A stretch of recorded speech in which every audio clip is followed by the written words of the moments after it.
and welcome to St. Mary's, West Virginia, where the South Harrison Hawks have traveled to take on the St. Mary's Blue Devils. Welcome to another edition of Hawk Nation. I am Tom Sears. Alongside me tonight, Danny Knight. And Danny, this should be a good football game. There's no question about it. Biggest game of the season for South Harrison. Biggest game of Coach Underwood's career. And I really think it's a game that's probably going to determine the fate for South Harrison as far as the playoffs go.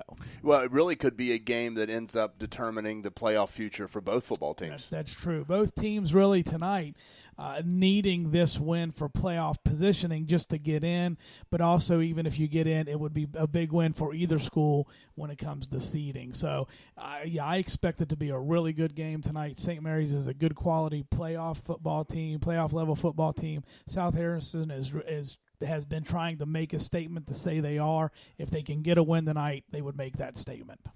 Absolutely. We are talking about a South Harrison football team that now has upped the record to 4-3. When you look at the next several weeks after this evening, you see Sherman and you see Tucker County. If the Hawks can get the win tonight, they're going to go into Sherman and Tucker County favored, highly favored. If they and that, I think tonight you win, you're a playoff team. If you lose, you're not able to control your own destiny. You're not able to. It muddies the waters a little bit, doesn't it? For sure, it makes it scary because then you got to get help from other teams, and that's the phrase and the terminology that's going to be spoken a lot over the next few weeks. Controlling your own destiny, and that's what South Harrison wants to do, and they can do that with a win here tonight. If they don't get the win tonight, it's. Yeah, well, we looked at last week as a playoff game. The playoff chances. You're probably going to be a 16 seed and play the number one team in the state, or maybe a 15 and a 2 seed. So if you want to make any kind of run or do any kind of damage, they need to win this game tonight. They need to win the last two, be 7-3. We'll have to see what kind of seed that would get them, but it should put them in a competitive first round game. But again, this is a big game, and then you talk. It's a big game for both teams. You said it, St. Mary's as well. They're trying to position themselves. I think not only to make the playoffs, but they want to get a higher seed. They'd probably like to host a game or be in a very competitive level seeding matchup. So these two teams tonight, both are hungry for wins. The question is, who's going to get the big win tonight? That is the big question. Metro News actually picked the Hawks to win tonight. Yeah, just look at their who they've played, how the scores of the games, who they've won, who they lost to by the margins that they've won or lost. They on paper, I think these two teams look very, very similar. I think obviously the Hawks really do come in here as road underdogs. It's at St. Mary's. You said it, tough place to play. This is a really good sports program all the way around. They convert those 2-point conversions. I think that's an excellent point because, if you're going to, that could go either way for you. It hurts you because you can't kick it, but if you can convert your 2 points, they still have shown the ability to make some critical mistakes at times, and they cannot. I just feel like they cannot do that. Mary's, and what is a beautiful complex. We've talked about it in the past, Danny. When you take a look at this facility, there's a lot of small colleges around the state and around the nation, I assume, that would love to have a facility just like this. It's definitely one of the top single-A facilities in the state, and really all classes. It's very, very nice, and they do a great job up here with their atmosphere. They're tailgating. They got their grilling hot hamburgers out there. It's just it does have a small college feel. It's impressive, and they do a good job. Like I say, it creates an atmosphere, and I think that could be. It's a home field advantage. It really is. It really is. And I was watching some of the traditions that they take part in as a program, and it really is. It's amazing. We talked about it. You mentioned the tailgating. They definitely get the vote for best concession stuff, right? No doubt. I've seen some of the South Harrison fans being drawn to their cookout area over there. Yeah, I mean, when we pulled in, you could see the smoke, you could smell the hamburgers. Of course, we had to partake of that, and it was very good. But yeah, they definitely win for the best road concession of any school that we go to. Well, last week, South Harrison really, I thought, put together their best 4 quarters of football with their win over Tigers Valley. We saw a dominant performance from Landon McFadden, but also Jaron Robinson also really stepped up in a big, big way. And you have been advocating for that the entire season, and I thought Jaron put together his best football game of the year thus far last week. Do you feel that that's something that is a key to success tonight for the Hawks? They must find a way to utilize Jaron as a part of the offense? Absolutely. I think it's a must. They're going to have to continue to let that part of the offense grow. They're going to need that same kind of performance that they got last week and even more from both Robinson and McFadden. They're capable. There's plenty of plays for them to both run and keep some balance offensively. I think that's part of why the Hawks have started to do better on offense, and I hope it continues. I expect that it will. South Harrison must put together 4 quarters of football tonight if they're going to get the win here this evening against the St. Mary's football team. Both teams looking to solidify their playoff positioning. South Harrison, of course, took a jump in the polls this week from number 15 all the way up to, I believe they went to 11. Maybe they went to 11, I think. I'll double-check that, but I think they went to 11. And at 4-3, do you think, I mean, we talked about this, but do you think at, say they finish 6-4 with quality wins over Tigers Valley, the thing you have to think about is that the point system, what it does is it provides that the teams you beat, as long as they continue to win, you continue to get more points. Here's the thing. This is actually interesting if you think of it. I think they might be able to get in at 6-4 with a win over St. Mary's. But in other words, like they could win this week and lose one of the next 2, they have a better chance. But I don't know that they can get in at 6-4 without this win because they're going to need the points. So I think it comes down to quality wins. You mentioned it. They have some on the resume, but they need this one. We both feel like if they get this one, they're going to go 7-3. We think they're going to win the next 2 games. But I mean, if you really broke it down and said, is there any way they get in at 6-4? I'd say maybe, but they got to beat St. Mary's to do that. Okay, so you think they could have lost to Tigers Valley, have to beat St. Mary's. Is that what you're saying? I think they needed both of those wins. Right. I think they need both. I think that's where your points are at. Though that's where there's so many points, and I think that's where, maybe if they get both those wins, even if they would somehow stumble, I'm not saying they would get in, but they would maybe have a better chance than losing this game. And I'll go out on a limb. I mean, we could probably do the math and check maybe, but. Yeah, I think if they don't win tonight, they don't get in. Even if they finish 6-4, I don't think it'll be enough. I really don't. Because of the quality of the wins. Yeah, there's just they're not going to get a lot of points for the next 2 opponents, and so we see that at 4-3, they're sitting at 11 or 12, and they were 15. They're right there at that level. At best, they need help. They would need help. They would need a lot of help. And then you think about what. If you get in at 6-4, you think about where that puts you in the playoff rankings. You're going to probably be 15 or 16, most likely 16, and you're going to play Doddridge County. Or Ritchie County. Yeah, which we've seen both, and they're both very good football teams. How about this scenario? Win tonight, win out, be in the middle of the pack, and end up in a pairing with Willing Central. Yeah, I don't think you want that either. We've seen that, 2 years ago when they had, Thunder and Lightning, and really had a team that could compete for a state championship. Got the most unlucky draw you could imagine. Yeah. They were a high seeded team. What were they? Were they 2 or 3? I mean, they were. I think number 2. Yeah, and so you draw a Wheeling Central team that. They play such a tough schedule. They barely get enough points to get in, but but they're a battle-tested team. Though you don't want to see them. You only want to see them, well, you don't ever want to, but in the semis or a championship. I don't care what seed they are, doesn't matter. Yeah, you've got you have Willing Central hovering again in the middle of the pack, and what that does, when you look at their record, they're like 4-3. Yeah. Right, but I don't know. I'm going to see if I can't pull up the rankings here. Yeah, I just think you want to stay away from that. Some of that you can't control. I mean, the bottom line is if they can end up 7-3 somewhere in the middle of the pack, I think they'll be thrilled. And then you just kind of sit back and hope you don't get unlucky.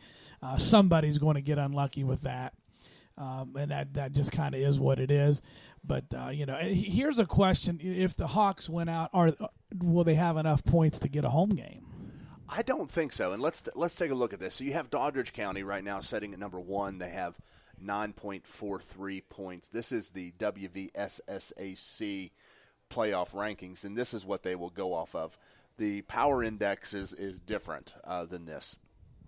Pendleton comes in at number 2. Both are 7-0. They have 9.29.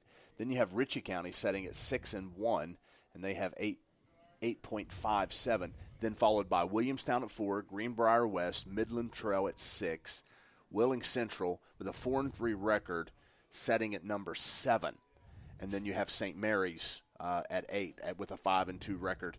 Madonna at 9. Tulsa and Tigers Valley are tied for 10. And then East Hardy and South Harrison are tied for 12th place. Parkersburg Catholic at 14. Cameron at 15. Now, the Parkersburg Catholic game, or the Parkersburg Catholic win, I should say, obviously they have 2 more games slated on their schedule. And that's an opportunity to get some points. Right. Parkersburg Catholic could help. Moorfield is 500 squad, so you want them. You root. Yeah, you're rooting for those teams. Absolutely. But then when you scroll down, you see Valley Wetzel. They're at 2-5. That's another South Harrison win. Well, you look up there at Tigers Valley, who is still ahead of us, even though we beat them.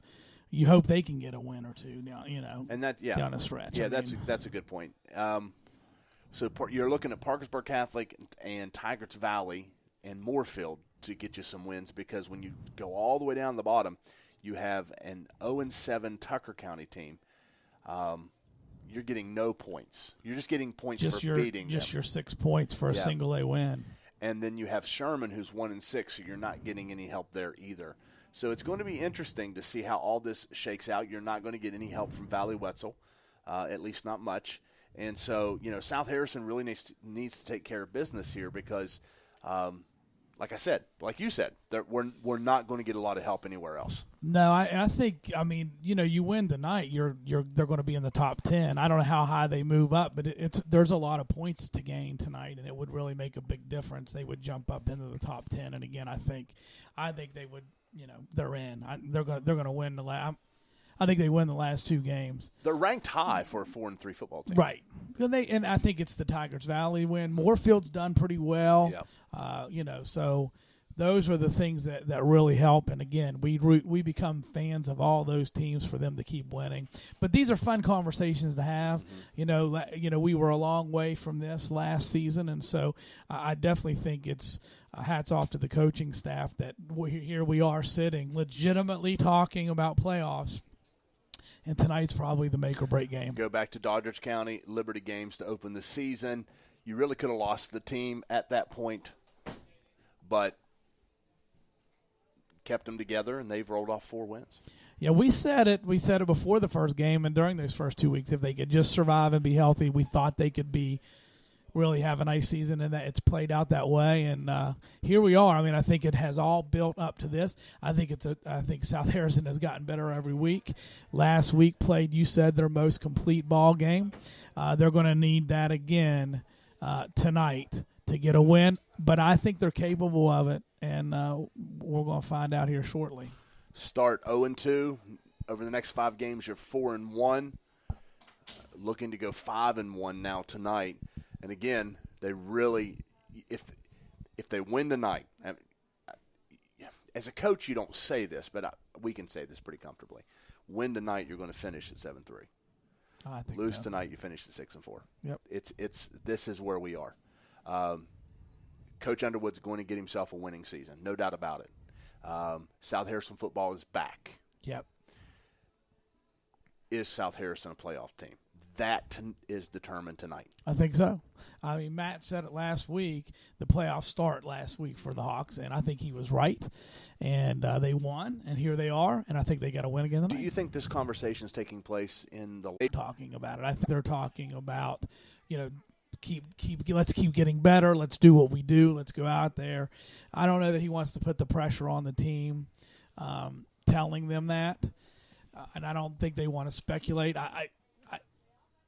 I have a feeling I probably would, and not in the locker room now, but I think early in the week I would maybe say, guys, listen, here we have to have a good week of preparation, and maybe they may have done this. And this is why. We're not going to talk a bunch about this, but I'm going to tell you right now, we need a good week of practice and preparation because this is a critical game if we're going to make the playoffs. You guys need to understand that we need this win. And I think you leave it at that, but they need to be aware of it, and they are. Even if the coaches aren't, the parents are talking to them, and they know it's a big game. 2 years ago, under the leadership of Brad Jett in his final season as the South Harrison High School, and that time will tell that story. And speaking of time, we're about 10 minutes away from a kickoff. You're listening to Hawk Nation. South Harrison High School traveled to St. Mary's to take on the Blue Devils. Stay tuned. Mountain State Land Surveying, providing boundary surveys for residential, farm, and commercial properties, along with FEMA elevation certificates and construction layout services. Mountain State Land Survey be repeated tonight.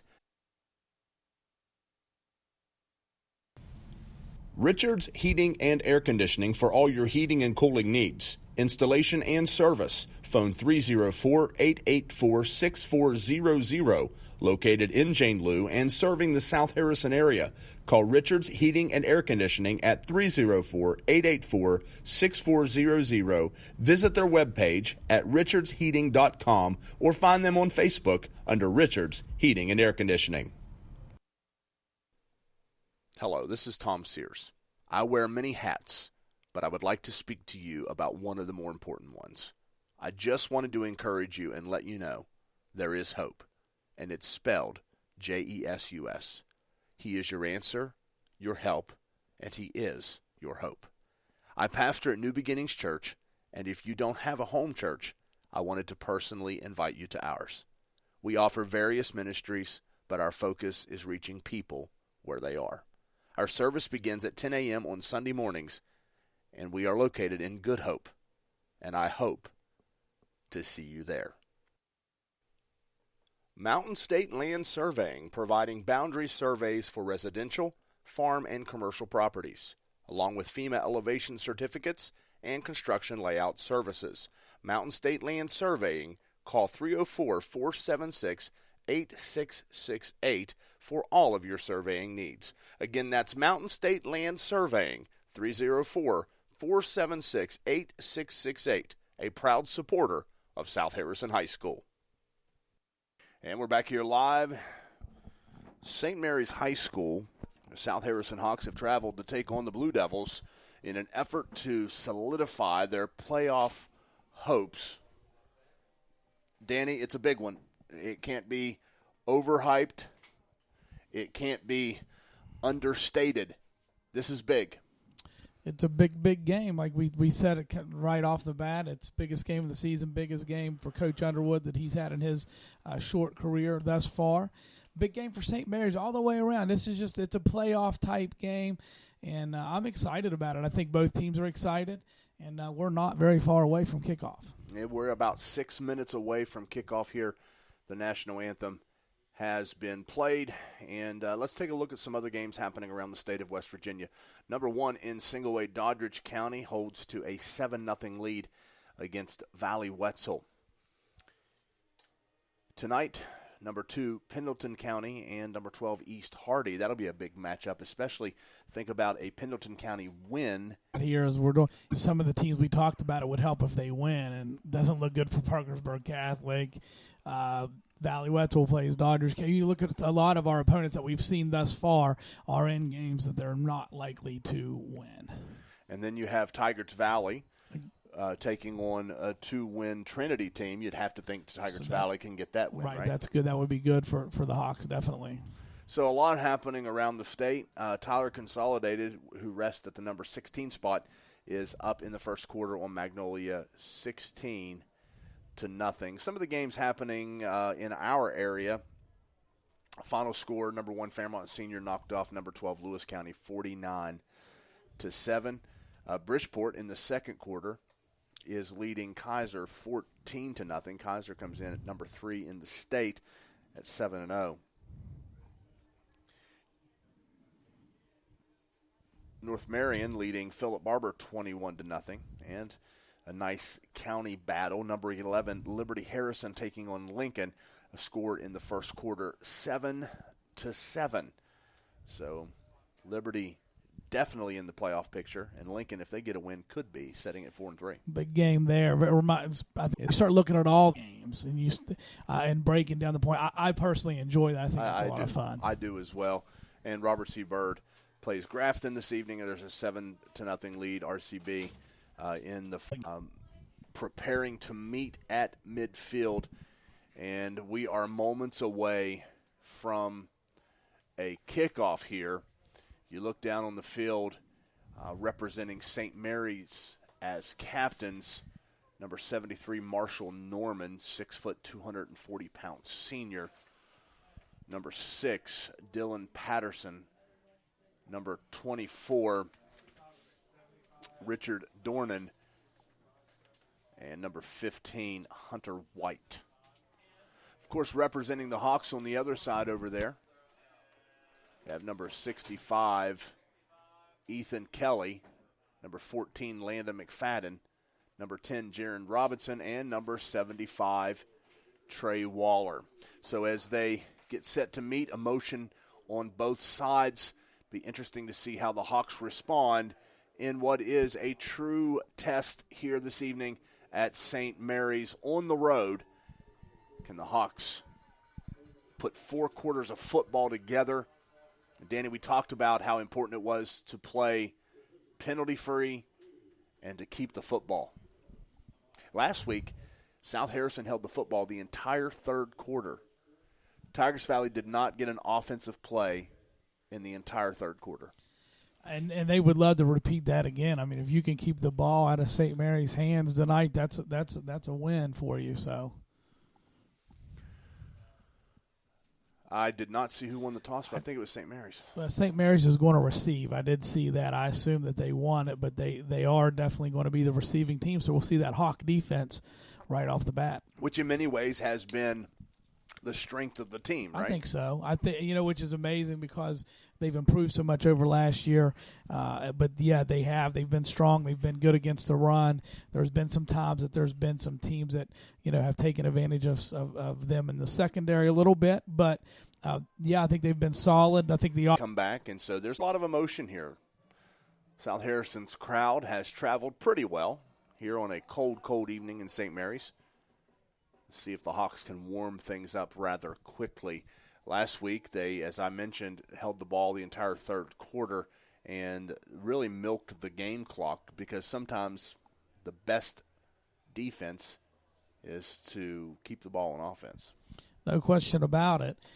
We would definitely, we talked about a lot of different things. So we'll call that's time of possession. I mean, it could come down to the, controlling the football, and they've shown the ability, obviously, last week to do that. And I'm interested to see, this St. Mary's team coming out and how they decide they're going to try to attack this defense. If they're going to try to, run it, or if they're going to see if they can take advantage of them through the air. Blue Devils taking the field. Coach Jim Dawson over there, who works with the special teams for the Hawks, giving his final instructions. Here come the Hawks ready to kick things off. It's hard to believe, Danny, that here we are coming up towards the end of this football season already.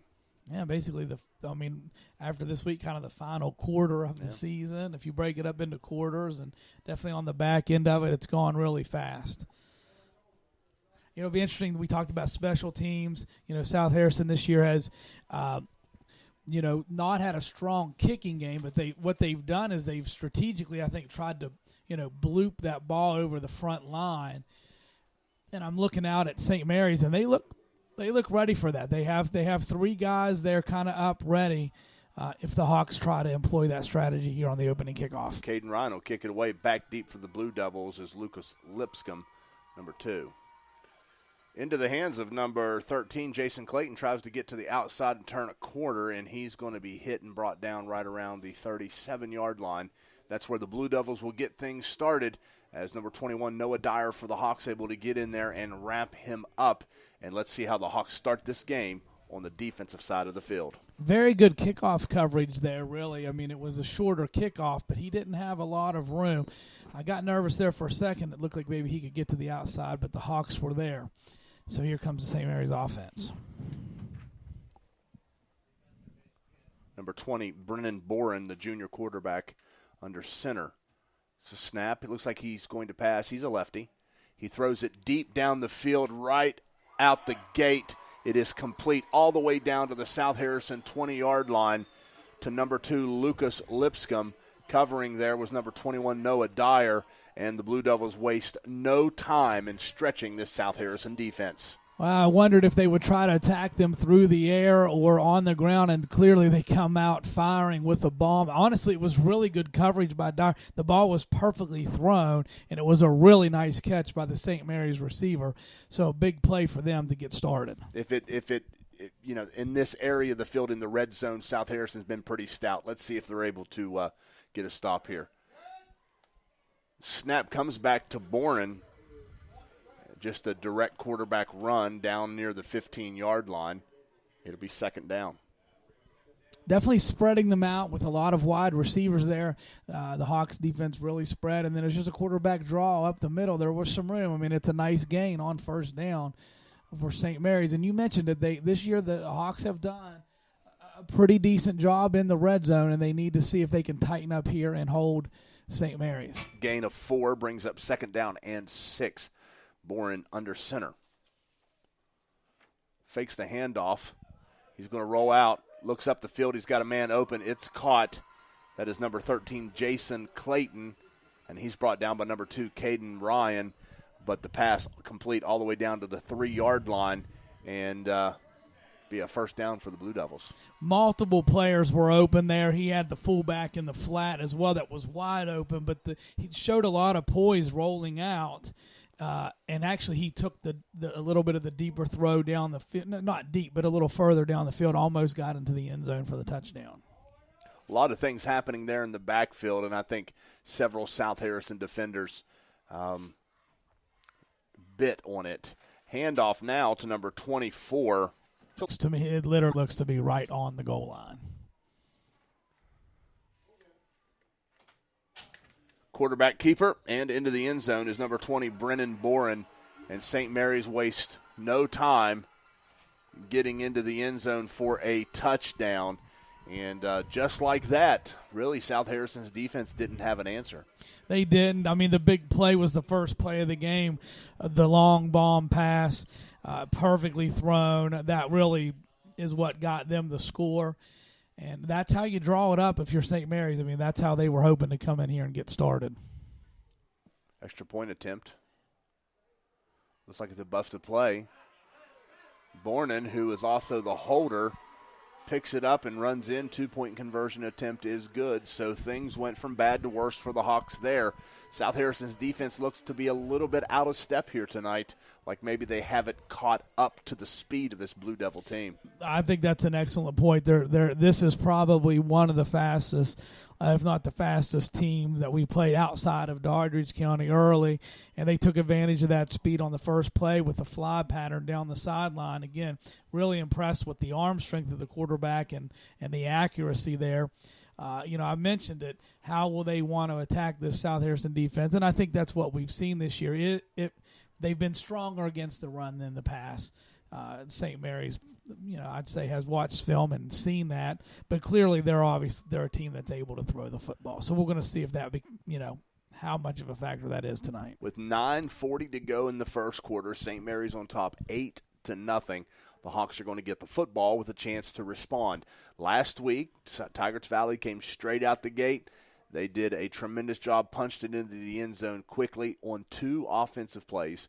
And I kind of sat back in my seat and thought, oh, it's going to be a long night.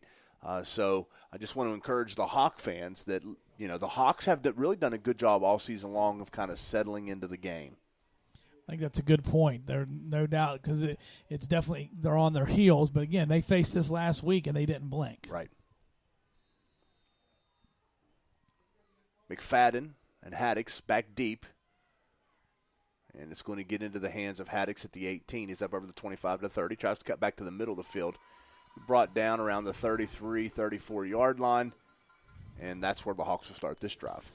Nice kickoff there by St. Mary's. Decent return by Haddix. It looked like there for a second there might be a little bit more, but the hole closed quickly. And so now we're going to see this Hawk offense for the first time. And, again, hopefully seeing that balance of McFadden and Robinson. Here come the Hawks. Let's see what Coach Underwood has up his sleeve here as the Hawks start this offensive drive. It's going to be a handoff to McFadden, and he's hit immediately, dropped at the 30-yard line, which will be a loss of 4 or 5 on the play. And probably everyone in the stadium knew that McFadden was about to get the football. Definitely St. Mary's did. They definitely did. That was a linebacker run blitz there, and you could just see he was just too quick. You talked about the speed and quickness of St. Mary's. Too quick for the blocker. I don't even think the blocker got a shoulder pad on him. He was in the backfield hitting McFadden about as soon as McFadden was getting the ball. 2nd down and 14 from the South Harrison 30. Snap comes back to Robinson, hands it off to McFadden. He's going to run ahead and get about 3 of those yards back, but it's going to bring up 3rd and about 11. It's not really where you want to be setting it on 3rd down. No, definitely 3rd and long behind the chains. St. Mary's obviously keying on McFadden, and they should. Everyone knows that. It may be something that the Hawks could use some play action pass, faking it to him, and maybe getting some open receivers down the field as the night goes on. Snap back. There's your play action. Pass up, caught. Caught there by number 31, Zachary Hogshead. And gets up to about the 41, but that's going to bring up 4th down and 3, and I assume bring out the punt team. It was play action. Good pass, good catch, good route, just not long enough. That's something I'd like to see them use as the game goes on. Maybe use that on 1st or 2nd down when it's not an obvious passing situation. I have no problem with that play call there. You got to do that. Snap back to Thomaschek. The punt is blocked. And St. Mary's falls on top of it at about the 45, 46-yard line. So we talked about it in the pregame. To get this win, you want to play mistake-free, don't want to turn it over, don't want to see the penalties, and big mistake there already. The punt block, I think, is the equivalent of a turnover in essence because the field position change. Really, St. Mary's could have picked that ball up and returned it. A lot of their players were kind of looking at it, but thankfully they didn't. Brennan Boren, junior quarterback, gets the snap, passes it out to Lipscomb. He's got a lot of room. 1st down, and brought down by number 21, Noah Dyer, inside the 30 down to the 29. Danny, I am very concerned about the team speed of St. Mary's. They look super fast or we are super slow this evening, and I can't tell which it is. It looks like St. Mary's has got a lot of speed. I think St. Mary's has a lot of speed. They're very confident throwing the football. You could see that early on. They've got good timing. The receivers are fast. They're also quick. Nice move there at the end of that catch and run by the St. Mary's receiver. 1st and 10 from the 29, Bourne under center. Hands it off to number 7, Ben Long, who then hands it off to number 4, William Steele. And the Hawks, number 14, Landon McFadden, able to he saw what was happening, and it was a tackle for a loss, brings up 2nd down and 11 from the 30. A counteraction play there by St. Mary's. I mean, they've had this is only the second drive, but they've had some success on the ground, but definitely that it's been the air game. It's been their passing game that's been, very difficult. We've kind of handled the running game pretty well, but it's that passing game we'll have to make some adjustments. Out of shotgun. Bourne rolling to his left, looks up the field. He's got a man in the end zone. Caught for a touchdown. On coverage there was number 21, Noah Dyer, who just looked like he lost sight of number 4, William Steele.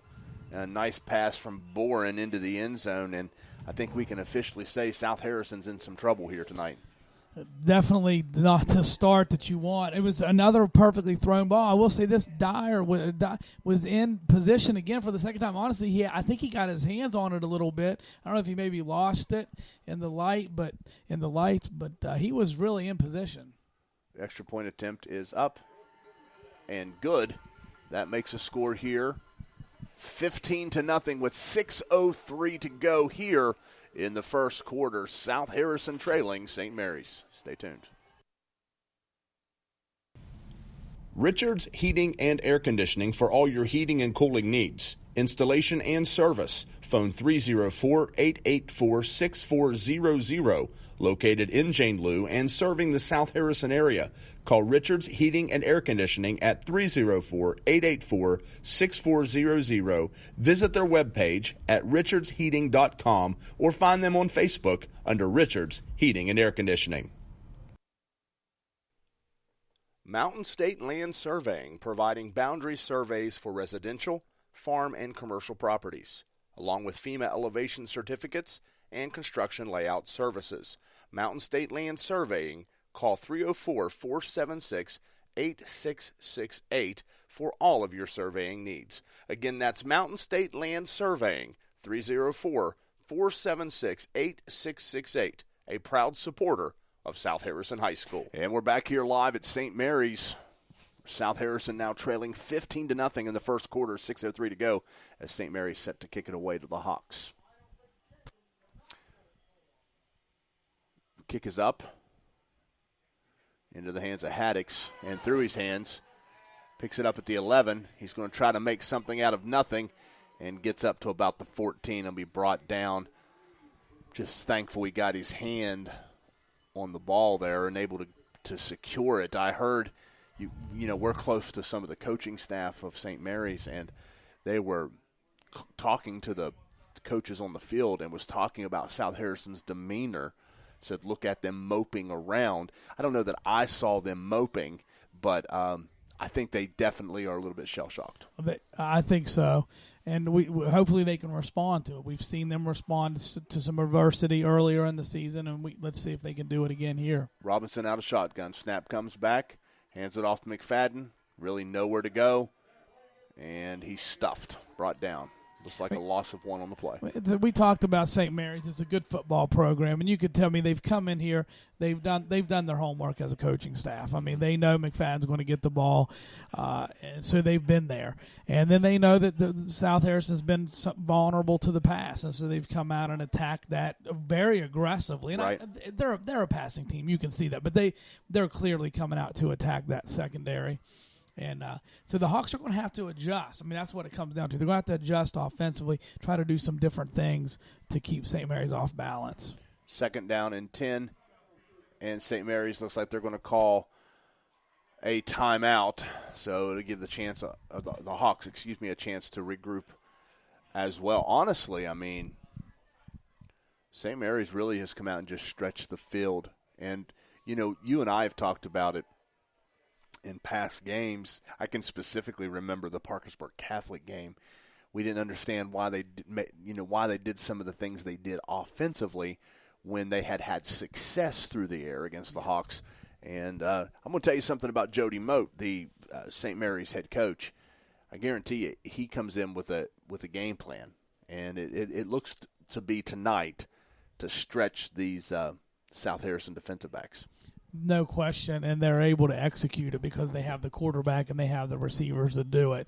The Hawks are going to just have to adjust defensively and even offensively as well.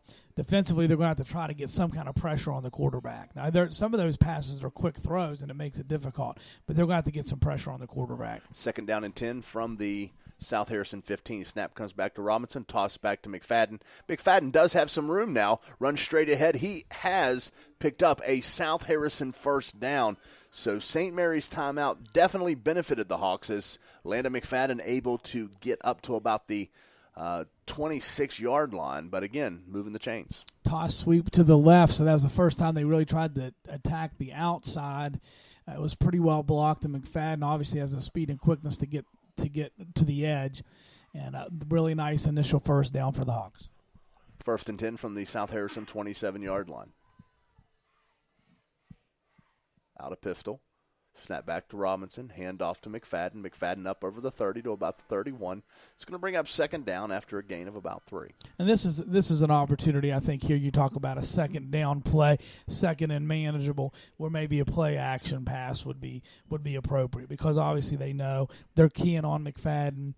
You don't want to do it in an obvious situation. So this may be a chance after 2 successful run plays to come back with something in the play action arena.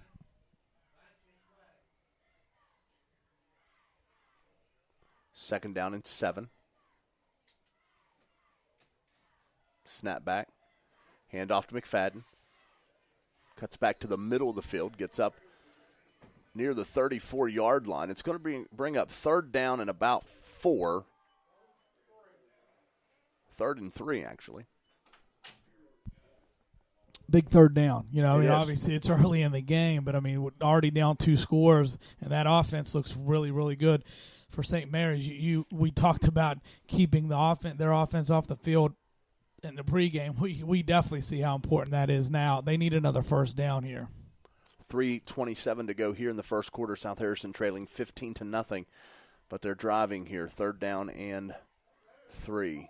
Snap back to Robinson, toss back to McFadden, and he was immediately someone was in the backfield. He had to dodge the tackle. And really nothing happening there as he's going to lose on the play, and it's going to bring up 4th down. They're doing a nice job, speaking of St. Mary's, with their run blitzes, and those linebackers are getting through the line before our linemen are able to even really get a shoulder on. You hope to at least slow them down on that. That you saw how quickly that guy was in the backfield. He could have almost taken that pitch. McFadden did a great job to not lose more yardage than he did. Well, he got back, close to the line of scrimmage. Yeah. Snap back. Thomas check punts. It's a high punt, not necessarily a long punt. Takes a hop and a South Harrison roll down to the 30, and Lipscomb picks it up and gets up to about the 39, about the 38-yard line. So South Harrison defensively is going to have to settle in to find a way to stop this St. Mary's offense. Yeah, they got to come up with some sort of adjustment in the way they're trying to defend the pass. Obviously, if you can get a pass rush, some pressure on the defense, that's a great way to help that. But they may have to put some, drop some of these linebackers back into some coverage a little bit more. Boren under center.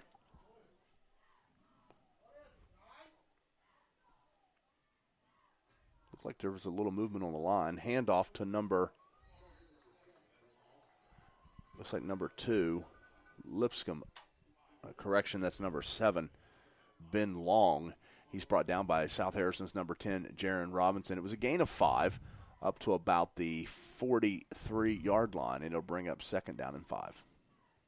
It's been a nice offensive game plan for St. Mary's. You get South Harrison defense on their heels, and as they come to the line, you really don't know what they're going to do. They're just they can come from about anywhere. Bourne under center. Hands off to number 24, Richard Dornan. Gain of a couple brings up 3rd down, and we'll call it 4. straight fullback dive there. And again, the Hawks have done, a pretty decent job really with their running game. It's been the passing game that's been unstoppable in this early part of the game. Third down, and, sure, do they go to the air or do they take another run? Bornan drops back, fakes the handoff, looks to pass. He's got some speed. He's hit as he throws. And the intended receiver there, number 18, Wiley Hauser, correction, number 80, Logan White, is incomplete. But I'll tell you what, number 3, Jacob Haddix, did a wonderful job in coverage. Really, on the touchdown and the long pass, they were there in coverage. It was just a perfectly thrown pass and really nice catches. Haddix there as well that time had a chance at it. I think he had his hand on the ball, and a 3-and-out forced by the Hawks. The punt is up. Fair caught at the 24-yard line by Landon McFadden, and that's where the Hawks will start this drive. That was a much-needed stop by the defense just to kind of just slow this thing down. Now we need the offense to respond with a drive and hopefully some points to just kind of get back in, to just get settled down and kind of get back into this game. Because early on here, it just kind of felt like, wow, everyone's on their heels. But a scoring drive here would change that. This season, South Harrison has, in fact, been settling into the game. And let's see if, the offense can do that. Handoff to Jacob Haddix. Lunges ahead for maybe a yard. Really not a whole lot happening there. They did use misdirection that time, having Robinson going to the right, McFadden as well, and then they tried to kind of hand it back on a counter type of play to Haddix. I like the design and the call. Just a good job by the defense of St. Mary's, staying at home, being disciplined. They were there to make the tackle. Brings up 2nd down and 9. Under 30 to go here in the first quarter. Ball at the 26-yard line.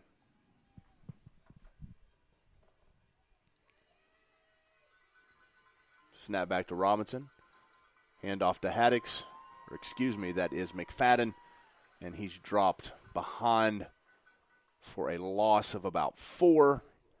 And that brings the first quarter to a close. The score here in St. Mary's 15, South Harrison nothing. Richards Heating and Air Conditioning for all your heating and cooling needs. Installation and service. Phone 304-884-6400. Located in Jane Lew and serving the South Harrison area. Call Richards Heating and Air Conditioning at 304-884-6400. Visit their webpage at richardsheating.com or find them on Facebook under Richards Heating and Air Conditioning. Mountain State Land Surveying, providing boundary surveys for residential, farm, and commercial properties, along with FEMA elevation certificates and construction layout services.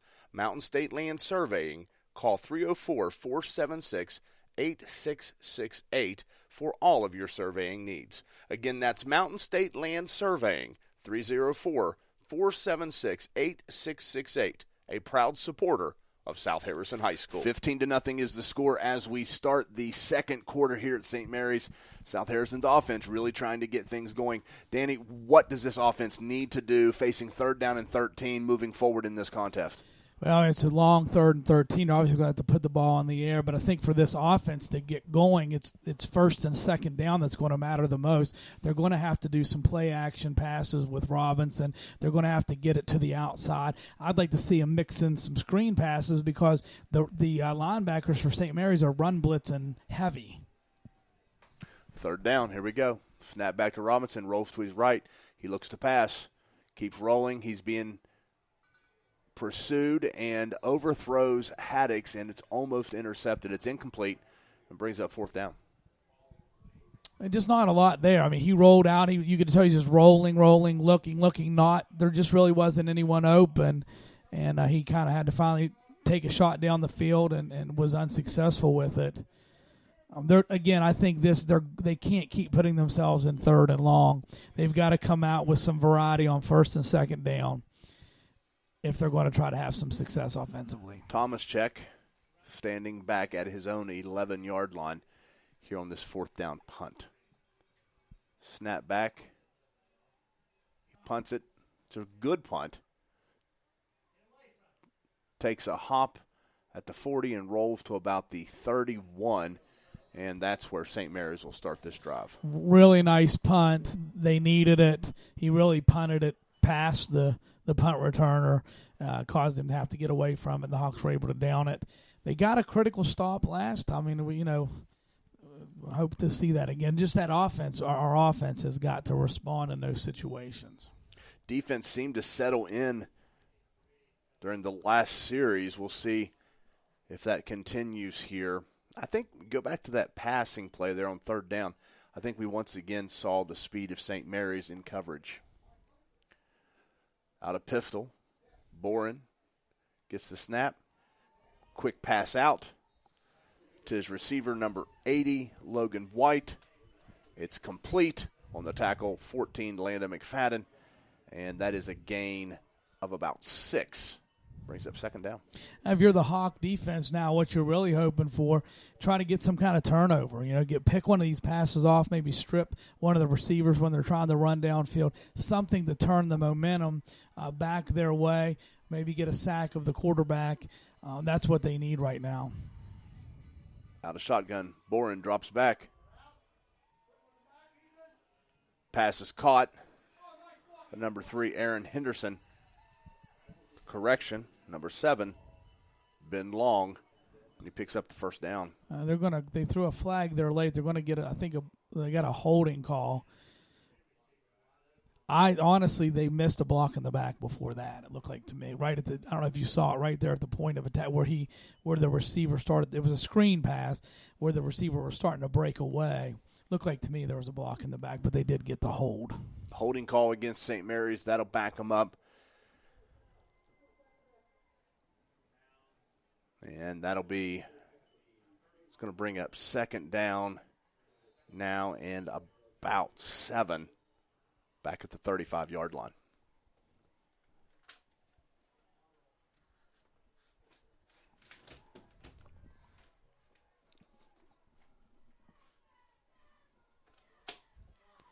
Snap back. Bourne, then a toss. Back to Long. It's going to be a loss.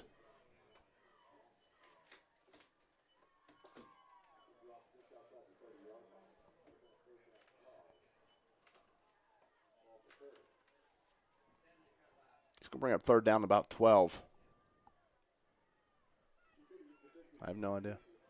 What about putting a bottle in it? For those of you at home listening, we're trying to figure out how to open this window. It got hot in here. Yeah, it's hot. And I'm not the smartest, so I'm having a hard time with the window. Snap back to Boren. Rolls to his left, throws it up the field. It's caught. Daggone. Missed an opportunity there. Lucas Lipscomb catches it about 3 yards shy of the first down, and he was able to slip the tackle of Noah Dyer to get to the first down marker. Just a well-executed pass play. The receiver ran a good route. The quarterback put it on him, and then he was able to make a nice move to get the yardage necessary for the first down. I mean, Lipscomb's a quality receiver. Not only does he catch the ball, but his run after the catch ability has already shown itself here in the first half. So now it's 1st and 10 from the St. Mary's 43. Bourne back under center. Handoff to Long. He'll be brought down about a yard behind the line of scrimmage as Trey Waller able to wrap him up and bring him down. It's going to bring up second down and 11. I just feel like overall, if you just look at the running plays, the Hawk defense has done fine. It's just they just have not had an answer here early on for this passing game. And I don't want, and let me say this, I don't want it to come across like I'm really picking hardcore on the secondary of South Harris. I mean, this is This is a good quarterback. These are some good receivers. I mean, their timing is good. I mean, they're legit good passing. And South Harrison hasn't been exposed to this type of play all season. No, they've not seen any type of offense like this so far this season. Timeout on the field. St. Mary's takes a timeout as the Hawks going to also get a chance to regroup, trailing 15-0.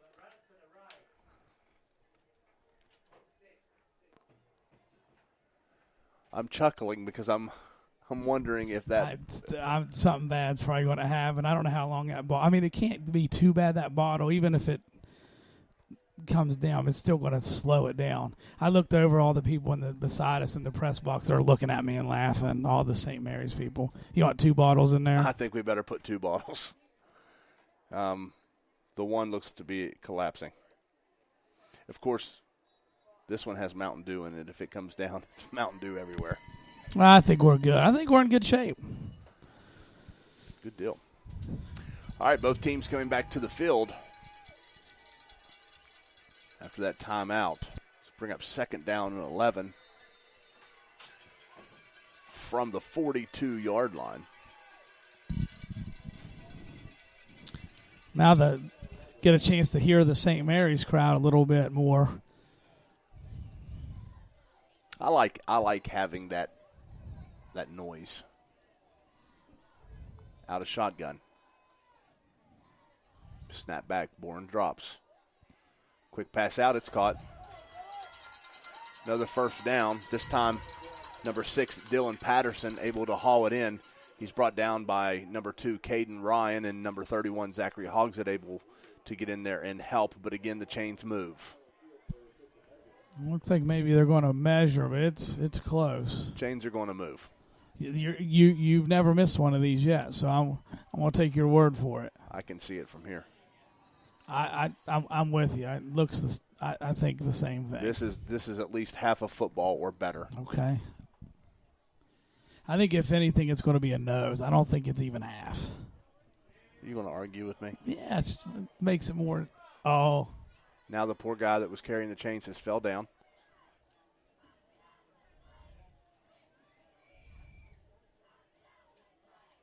Nice job by the St. Mary's player, though, to help out. Absolutely. There. All right. Stretch it.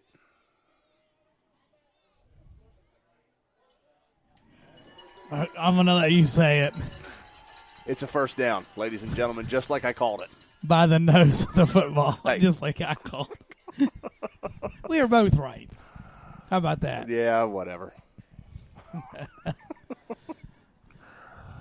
I saw it, and I looked up at you, and you just had this huge smile on your face. Yeah, it was the nose of the football, ladies and gentlemen. I'm just a happy guy. First down nonetheless, and the ball now in South Harrison territory. And I'm going to go ahead and say it. They have got to get a stop here. They have got to force a turnover. They have got to get the football back here. 8:25 to go, down by 15. They need a stop in a big way.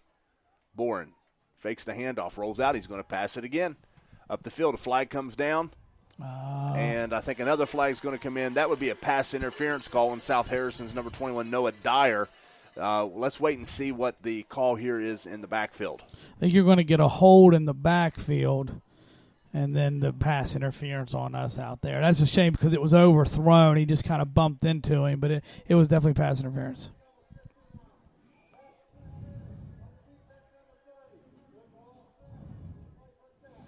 Penalties offset. Replay first down. Yeah, it would have been that hold was about 5 yards in the backfield as well. It'd be from the, I mean, it'd be from the 10 yards from the flag. Yeah, from the spot. It would have been a big time penalty, pushing them back. It's a shame because again, like I say, that pass was overthrown. It wasn't going to be caught. I'm not saying it was uncatchable, but it was not going to be caught. But it definitely was pass interference. So 1st and 10 from the 47. Snap comes back. Bourne going to keep it himself. He's hit low, brought down by number 53, Jason Lassamar. Bourne able to get down inside the 45 to about the 44. Gain of 3 brings up 2nd down and 7. It's time for someone on that Hawk defense to make a play. Playmakers have to make plays. Someone on that defensive side of the ball step up, force a fumble, get a sack, get an interception, turnover. I mean, obviously, they're throwing the ball a lot. That does give you a chance to maybe pick off a pass. And really, they've been in position on some of these completions, just not been able to make the play. Out of shotgun. Bourne drops back, going to pass it again. Rolls to his left, steps up, and he's going to be hit and brought down. Wow, loss of about 4. Number 75, Trey Waller, in there, along with number 63 for the Hawks. Big play by Joshua Thomaschek. Nice play there, definitely get the sack. Starting to get a little bit more pressure. I mean, I will say this, the secondary did a good job because really he had time to throw it initially and nobody was open. And that gave the Hawk defensive front some time to get some pressure and get the sack. Another stop here would be big. They need it. 3rd down and 11, probably a passing play. It's been the nemesis of the Hawks all evening. Snap back to Bourne. This time rolling to his right. Stops, plants his feet, throws it up the field. He's got a receiver, and it is incomplete as number 4, Williams, still had to come back towards the football. Covering there for the Hawks was number 3, Jacob Haddix. Not a real well-thrown ball that time. It kind of hung up in the air. The receiver went up for it. Really, the receiver wanted a pass interference call. It was really, really close. I think he timed it perfectly. And they were able to cause the incompletion there. Number 13, Jason Clayton for the Blue Devils, comes out to punt it away. It's a good punt. Fair catch by Landon McFadden back at about the 11-yard line. So the Hawks going to have 6 minutes and 33 seconds to try to get something happening here. If they could punch it in here in the second quarter, they're going to get the football back to start the second half.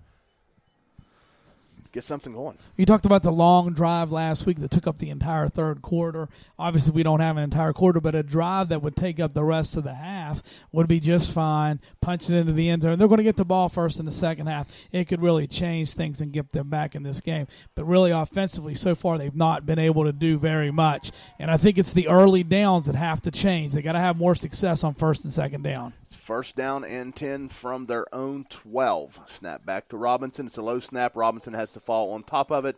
It'll be 2nd down and a loss of 2 there. Just snapped it right into the ground. Unfortunate. It was a shotgun. They were going to throw the ball on 1st down. McFadden was coming out either for a swing pass or a wheel route. I couldn't tell. It didn't have time to develop. But they were going to try to get him the ball on the outside, which I think is a great idea. I think they had the right thought process there. Just unfortunate. Not able to execute the snap. Loss of 4 officially brings up 2nd down and 14. Danny, you talked about how important it was in these early downs, and already the Hawks are behind the chains. Out of shotgun. Snap back. Robinson will pass. Quick pass out. Oh. Just outside the reach of Landon McFadden. I'm going to tell you right now, it was a touchdown. Yeah, it was a touchdown. He had one hand on it. There was no defenders in sight. That was close. I mean, McFadden had pressure, Robinson had pressure in his face, had to throw it quicker than he wanted to. Did a nice job just trying to lay it out there. McFadden did. I didn't think it was catchable at first. He almost made a great play, and if he holds on, it's a touchdown. I think that's a play they're trying to run on 1st down. 3rd down and 14 now.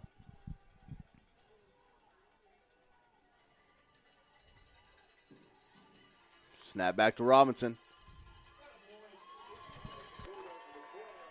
Robinson just lowers his shoulder and runs into 2 defenders. I'm not sure what.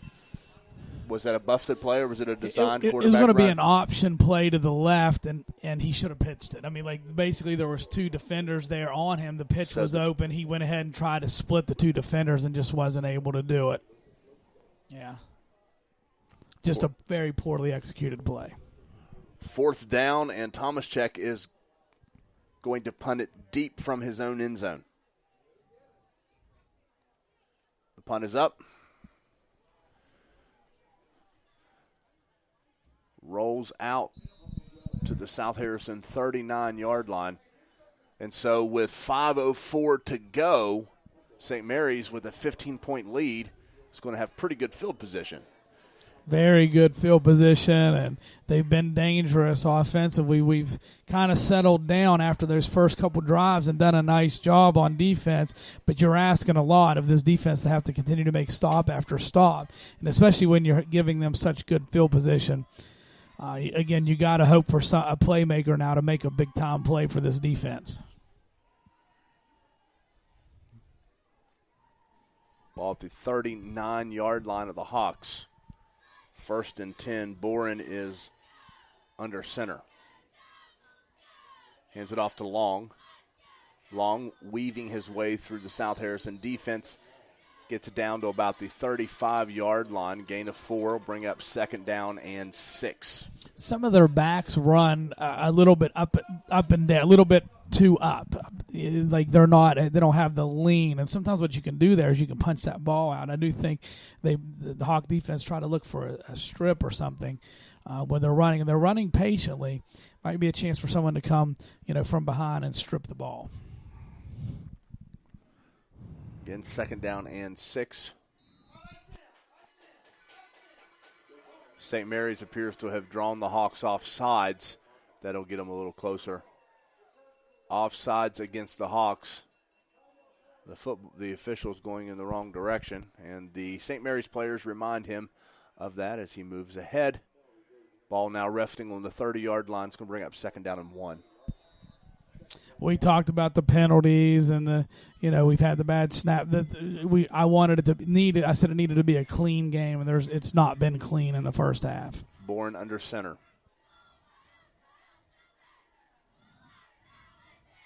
Handoff to number 24, Richard Dornan, and he picks up the Blue Devil 1st down, gets it down to about the 27, 26-yard line. Looks like the 26.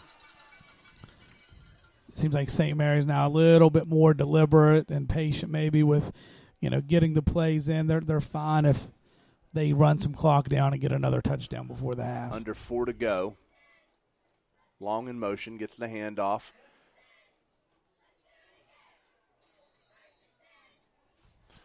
Trying to see the ball carrier. Long handed it off to number 4, William Steele. And gains. Oh, that's a loss on the play, I should say. Yeah, they ran that play earlier. It's a counter-action play, tossing it one way, handing it back to Steele, coming back the other way. The Hawks have defended it well both times. Dorn passes. It's caught. He's got a receiver. That's Clayton, who gets down to about the 11-yard line and picks up another St. Mary's 1st down.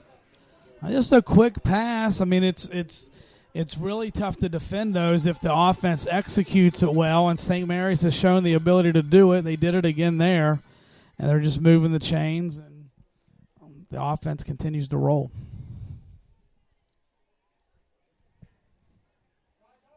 First down and 10 from the South Harrison 11. Snap comes back to Bourne. Hands it off to Richard Dornan. He gets down to about the 6. Gain of 5 brings up 2nd down and 5. Somehow, some way, if the Hawks can get a stop and at least hold them to a field goal, I don't know, maybe get a turnover here. It's just critical. I mean, it's just tough because you going down 3 scores at the half with, they've had virtually no offense in the first half. Milking that clock, under 2 minutes to go here in the half. Long in motion. Bourne fakes the handoff and then throws it to a wide-open Long, who bobbles it and drops it. It looked like Boren was going to run it himself, and there is a flag on the play. The receiver came wide open. I think he was almost too open. He overthrew him a little bit. Holding call against the Blue Devils, so the Hawks dodged a bullet there. That'll back the Blue Devils up to about the 17-yard line. You just got to really hope and pray as a Hawk fan now that somehow, some way, we can keep them at 15 and get into the locker room only down 2 scores. Hopefully make some adjustments, get the ball back there in opening of the second half. Boren in the pistol. 4 receivers. Quick pass out is caught. On the tackles, number 3, Jacob Haddix. On the receptions, number 4, William Steele. And the ball down to about the 7-yard line. So a pickup of 10 will bring up 3rd down. And what? About 7? Looks like, yeah, about 7. They you said it earlier, the Hawks have done well at times in the red zone on defense. This is the time to do it. I mean, the playoffs may hang in the balance with this type of possession. Long toss comes back. It's going to be a halfback pass, it looks like. It's a busted play. The Hawks in pursuit. Passes up. And tremendous coverage there by the Hawks. Shutting it down, Jacob Haddix with a dive. Get his hands on the football. Saved a touchdown there, indeed. Interesting play call, I think, there by St. Mary's. I don't know that they needed that. I mean, you're really risking a big loss, a sack. I mean, it's not your quarterback throwing. It could be an interception. Really kind of surprised in this situation that they would call that play. I'm sure they were just hoping to catch the Hawks off guard, and they did not. They will attempt a 25-yard field goal here as Max Kreisler attempts it. It's up, and it's good, but we'll take it. We'll take it. It's 18-0, but the Hawk defense does appear as though it's really settling in. If we could get the offense going here, it's going to be tough to get something happening here in the first half with 53 seconds left. But if we could get the offense moving, Danny, I do believe that we have a football game. I agree with you. I mean, that after those first 2 drives, they've given up only 3 points. And that was, I mean, they got the ball into, the 39-yard line there. So, they've stiffened up a little bit defensively. That's good. Like you say, somehow we got to find a way for this offense to catch up as well, make some plays, and turn this thing around. We've definitely settled down defensively after the first couple series. What do you think Coach Underwood does here? Does he try to get some points? Or I don't think he's called a timeout the entire half. Does he try to utilize this clock? Does it depend on the kickoff return? I think that's what would be my answer. Is I think he's waiting to see what happens field position wise. If they can get a good return, get it somewhere up in midfield, even in the 40-yard range, maybe you try something. But if they get it deep in their own territory, they're going to have to just probably try to go to the locker room and regroup. They'll get the football first to start the second half.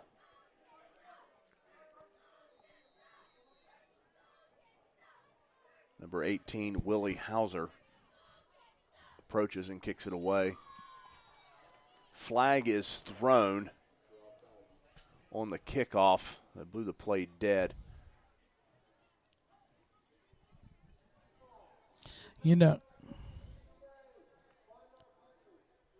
Offsides. Offsides on St. Mary's. Could you sneak McFadden to another position? Obviously they're kicking away from McFadden, but now kind of at the last minute, it looked like they were trying to kick over to the left side of the right, it'd be the right side of the return team for South Harrison, a little line drive. Move McFadden up there. When you get the ball in his hands in that situation, he can make a play. Hauser lines up to kick it away again. That 5 yards helps a little bit. It's a good kick into the hands of Haddix at the 21. He's up over the 30, cuts back to the middle. He's got some room. Brought down right around the 37-yard line. And that's where the Hawks will start with 46 seconds to go. What do you do?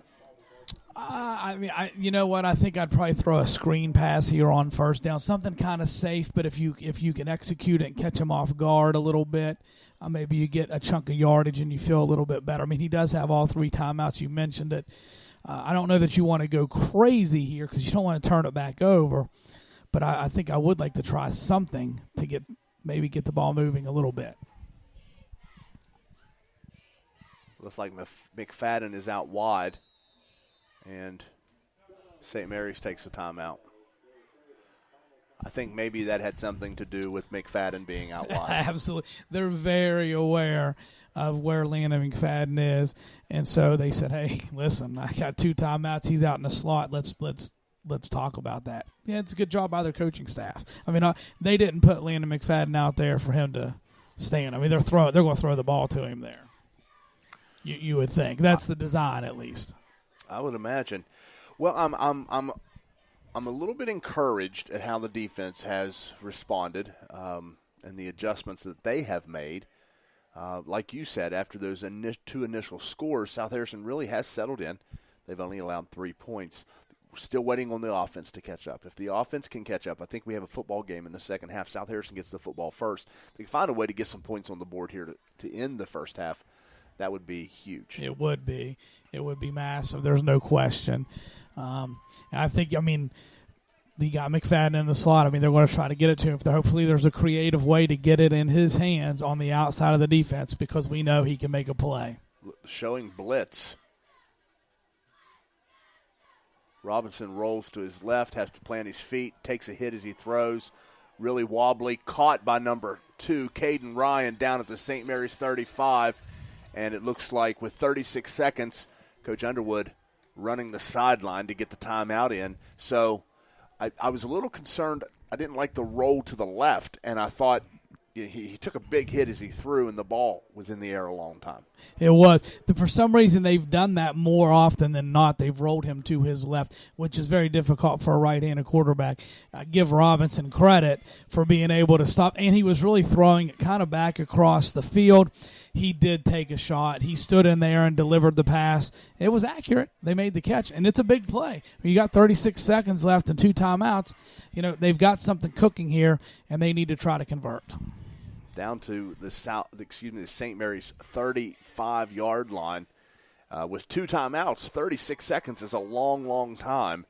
And again, it would be huge if they could find a way to get some points on the board going into the half, get the football first in the second half. And I'm confident. I'm more encouraged now than ever that South Harrison's really starting to settle into this football game. You may hear 18-0 and think they're out, but I think they're just now starting really to warm up. Let's see what happens here. 36 seconds to go. Here come the Hawks. Jaron Robinson will be out of shotgun. He's got 2 receivers to his left. That's McFadden, who goes in motion from right to left. Robinson once again rolls to his left and then just throws the football. It'll be intentional grounding.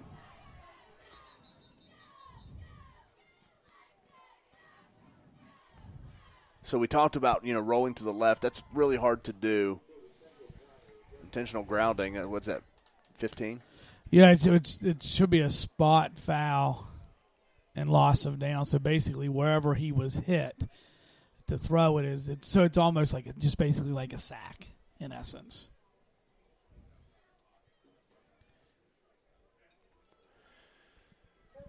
Well, I mean, and I get. I mean, the rolling left it's an issue. I will say this. I mean, they kind of were on that the other hash. So I get it a little bit there. They were trying to do an out and up by McFadden. They were going to try to get a little pump and go. Really, if you're in the middle of the field, you could do something like that. Just let him be in the pocket and not have to do that. But it does take a little bit of time to develop because McFadden's got to get out, run the out route, get a little pump, and then he goes deep. So 2nd down and 25 now from the 50.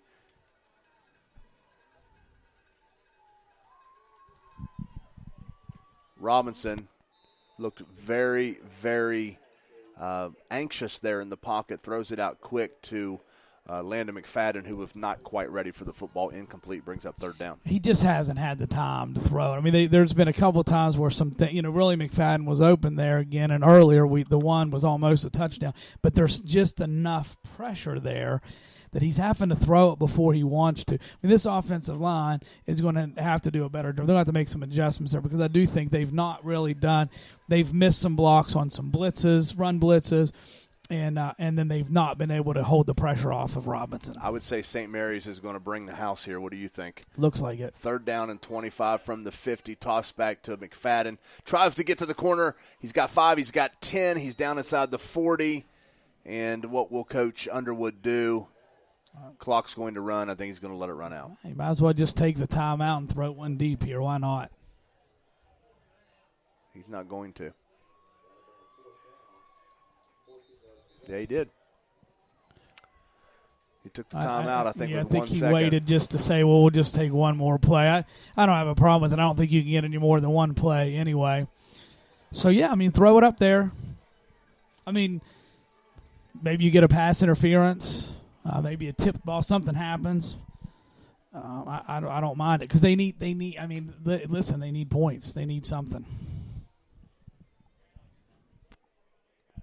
So they'll put 1 second back on the clock. It's going to bring up 4th down and about 14. The ball will be at the St. Mary's 39-yard line.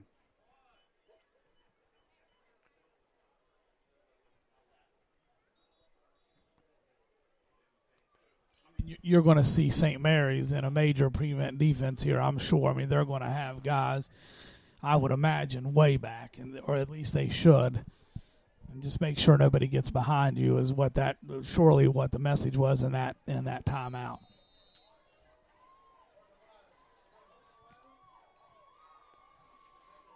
The Hawks line up in shotgun, 2 receivers to the left. Robinson drops back to throw it, rolls to his right.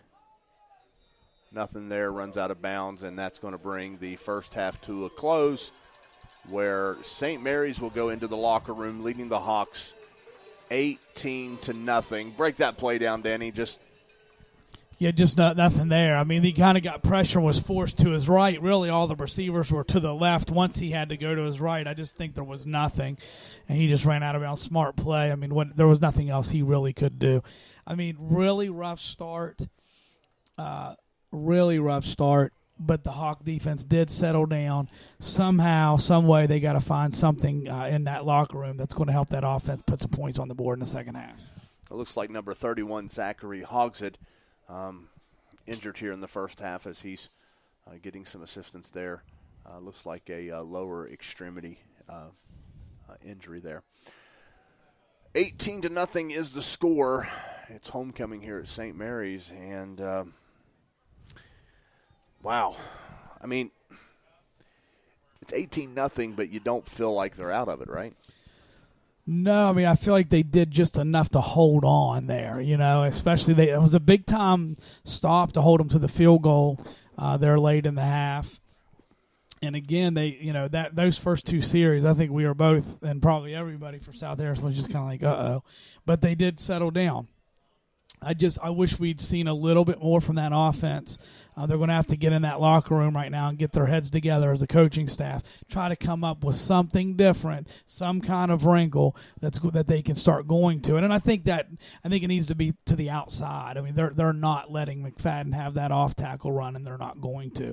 I think you're going to have to do some things on first and second down with some play action. I've mentioned screen passes a couple times, although I don't know that they've really thrown a screen all season, but they're getting a consistent pass rush on Robinson. And what you do on a screen, I mean, you kind of you draw them in with that rush and you drop it over their heads. I mean, I love that. I love a screen pass to McFadden with some blockers out in front.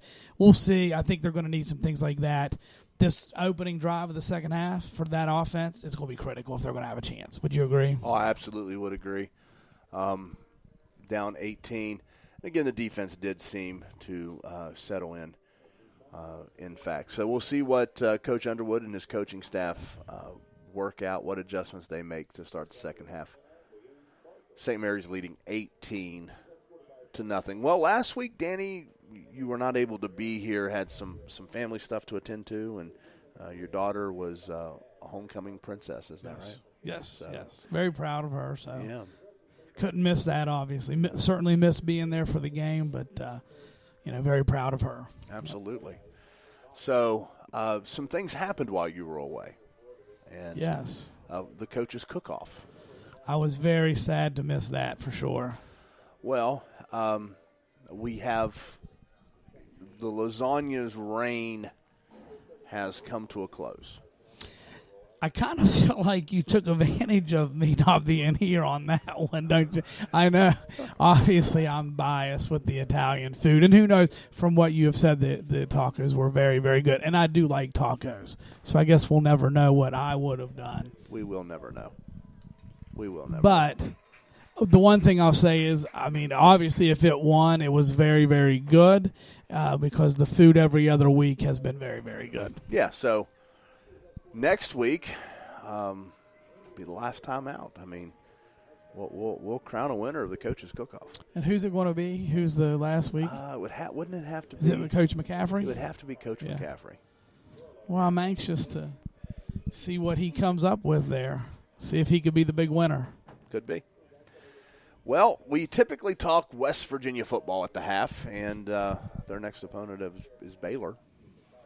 What are you thinking? What do you? I mean, it's been a rough couple weeks. I think it's on Halloween night, and I think it's a scary game for the Mountaineers. I mean, obviously Baylor's playing really, really well right now, undefeated. I think it'll be tough. I think it'll be tough for the Mountaineers. I still love the coaching staff. Love what Neil Brown's trying to do. It just takes time, and they don't really have the quarterback. I don't think right now the talent at the quarterback position to win. I mean, but we shouldn't be surprised. I think this is what we expected. There for a minute, they gave us some hopes. But this is about what we thought it would be. One of the stories from last week going to Oklahoma was that Bowling Green transferred Jarrett. How do you say his last name? I think it's Dagey. Dagey? I was going to say Doge. I know it's Doege. I don't know why I think it's Dagey. I don't know if I've heard. Surely I've heard it because I agree. It doesn't necessarily look. Well, you that seem way. very confident. I am. Yep, Dagey. That's his name. All right. Well, it just sounds wrong. It doesn't? It does to me. But anyway, it doesn't matter. So right. Yes. Anyway, so he's from Bowling Green, and he traveled with the Mountaineers last week to Oklahoma and was in uniform. And so the question came out during, Neil Brown's weekly press conference, what his thoughts were there. And, of course, he's shutting down a lot of that. But with the red shirt rule, you can actually play in 4 games. And so there's a theory that we may see him. I've read that. I think it would be a great idea. I think they should do it. I think from what I hear, he is the best quarterback on that team right now. It's just he's been recovering from an injury. You don't want to waste the season on him at this point. But yeah, I mean that's the rule. They might as well play, especially if they're thinking like, hey, it looks like he may be a legitimate contender for the starting job next year. Let's get him in this. Let's get him in there for the last 4 games and see what he can do. You don't think Austin Kendall's the answer? Absolutely not. No. Good kid. I like him. You know what I mean? Like he's a very likable. He plays hard. I think he wants to win. I think he's smart. I think all those things. I just think at the end of the day, he does not have the arm strength, arm talent, however you want to characterize it, to get it done for the Mountaineers. And so they got to find someone that does. You'd have to wonder what Oklahoma's seen in him, right? I mean, I've heard a lot of people say that, like, how in the world did he get recruited by Oklahoma? But, I mean, a lot of recruiting stuff is speculation. They're speculating on how, the size of the quarterback. Will he grow? Can he develop? They do that with all the positions. So, I mean, he doesn't look real good. And Lincoln Riley, when Kendall announced that he was going to go to West Virginia, he fought it. He didn't want him to go to West Virginia. If he didn't think he was capable, do you fight that? It's hard to tell. It's hard to tell how much of that because if you got a kid, just in general, you wouldn't want a kid transferring to someone that you play. So it may not have been about Kendall as much as it was about a precedent. I don't want to let kids transfer to other schools in the Big 12. Okay, I can accept that. I think that's a good response. So Are we a bowl team? No, I don't even think it's close. Do you? Who are they going to beat? All right. So in my quiet time, which is a scary place in my mind. Scares me to death. Anyway, if I'm honest with myself, no, I don't think they're a bowl team. I think there's a path there, but I do not. I mean, if Daggy comes in for the last 4. Well, and he's not the only one that they're holding out. But, you think about the last 4. The theory is that it won't be the last 4. It would depend on, do they have a legitimate chance to make a bowl, and then it's the last 3 so it could play in the bowl game. Oh, well. There you go. I just think, as a wise man says, time will tell. Yes, a wise man does say that. Yes, time will tell. I like the thought, though. I think it's interesting. I mean, I think, as a West Virginia fan, I love that rule. As a football fan, I'm like, it's kind of weird. You know what I mean? Like, you can hold a kid all year, and then you're going to play him in the last 3 or 4 games. I mean, like, it just doesn't – something about that doesn't seem right to me. Let me make a statement, and you may or may not agree. I think the NCAA is on the brink of ruining college athletics. I mean, there's definitely a lot going on there. I mean, you've got the whole pay for play, and – they've got a lot going on. There's no doubt. Well, and there's no loyalty to teams anymore. You know what I mean? Like, you can enter the transfer portal and just go wherever you want, do whatever you want. There's I don't know. And it does lead to the potential of being a professional, But I don't mind the kids transferring. I mean, I think because you want to, it's tough to make the right decision the first time on a college, and different things happen that you're not aware of. You want kids to have a chance to play. I get it. I just think, though, I mean, you don't have to make it super easy. I think that, make them sit a year. I mean, if they're willing to pay the price to transfer, then I think you let them. But, I mean, it's really easy now. Guys are transferring, playing the next season, so. Well, let's shift gears a little bit. Okay. What about the basketball team, the Mountaineers? I tell you, I think it could be a very interesting basketball season. I mean, we know what kind of coach Huggins is. They really came on at the end of last season. He's got some other guys that have come in. I think he really, from watching him and listening to him, I think he really, really likes this team, which excites me because Huggins knows what he's doing. I think some people have picked again. I don't know if you've seen any of this. Somebody picked them to be last, and like Huggins kind of came out against them. I mean, I sense a little bit of an edge and attitude from Huggins, like people are counting us out. I think he likes it, but I think he likes this team, and I do too. Could be a fun season. All right, let's take a look at some scores around the state. Doddridge County just dominating Valley Wetzel 42-0, and this is a very interesting game. East Hardy is leading Pendleton 6-0. Wow, look at that next score though. Look at the next one down. That's the one that's interesting to me. Yeah, Wirt County leading Ritchie County at the half 7-6. Yeah, I mean Ritchie County's sitting at number 3. That's a surprise. Think about this. You take East Hardy. Say they beat Pendleton. That's not a good thing for the Hawks. It's not. And I think a Wirt County win over Ritchie is not a good thing for the Hawks either. Just because they drop a little bit, right? And those points. It's another, yeah. I don't know. How about Bridgeport? Yeah. Listen, Kaiser is people are talking about how good they are. They're like, they are very, very good. And I've even heard some people say, like, they're going to put it on Bridgeport. And I'm like, it's, you never kind of count out Bridgeport, and here you go. It's 28-0 Bridgeport in the fourth quarter. I mean, they just find a way, don't they? Every year. Yeah. Every year they find a way. They just find a way. Because, again, I mean, Kaiser has just been rolling over people. I mean, like, there was a lot of expectation coming into this game that Bridgeport was going to get it handed to them, and that's not happening. They're dominating Kaiser 28-0. Scanning some other scores. Tigers Valley at the half, 7-0. over Trinity. We talked about Tigers Valley last week about are they it's the best. I've had people tell me it's the best team they've had in 20 years. But what does that mean?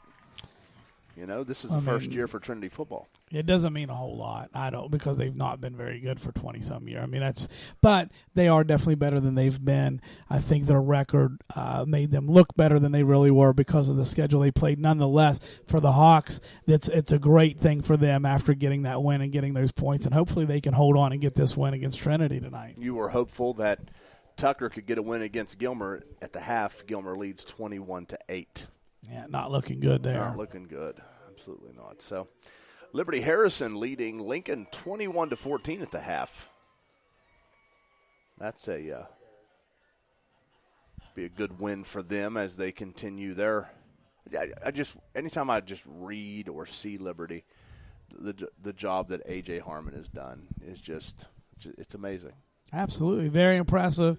That's not an easy They're place to go and win. They're a football school. You know what I'm saying? Yeah. Like, there's a culture there now, and he created it. He did create it, and kudos to him. That's not been an easy place to win in the past, and it's not been an easy place to create that kind of culture, and he has done it. Good for him. He definitely has.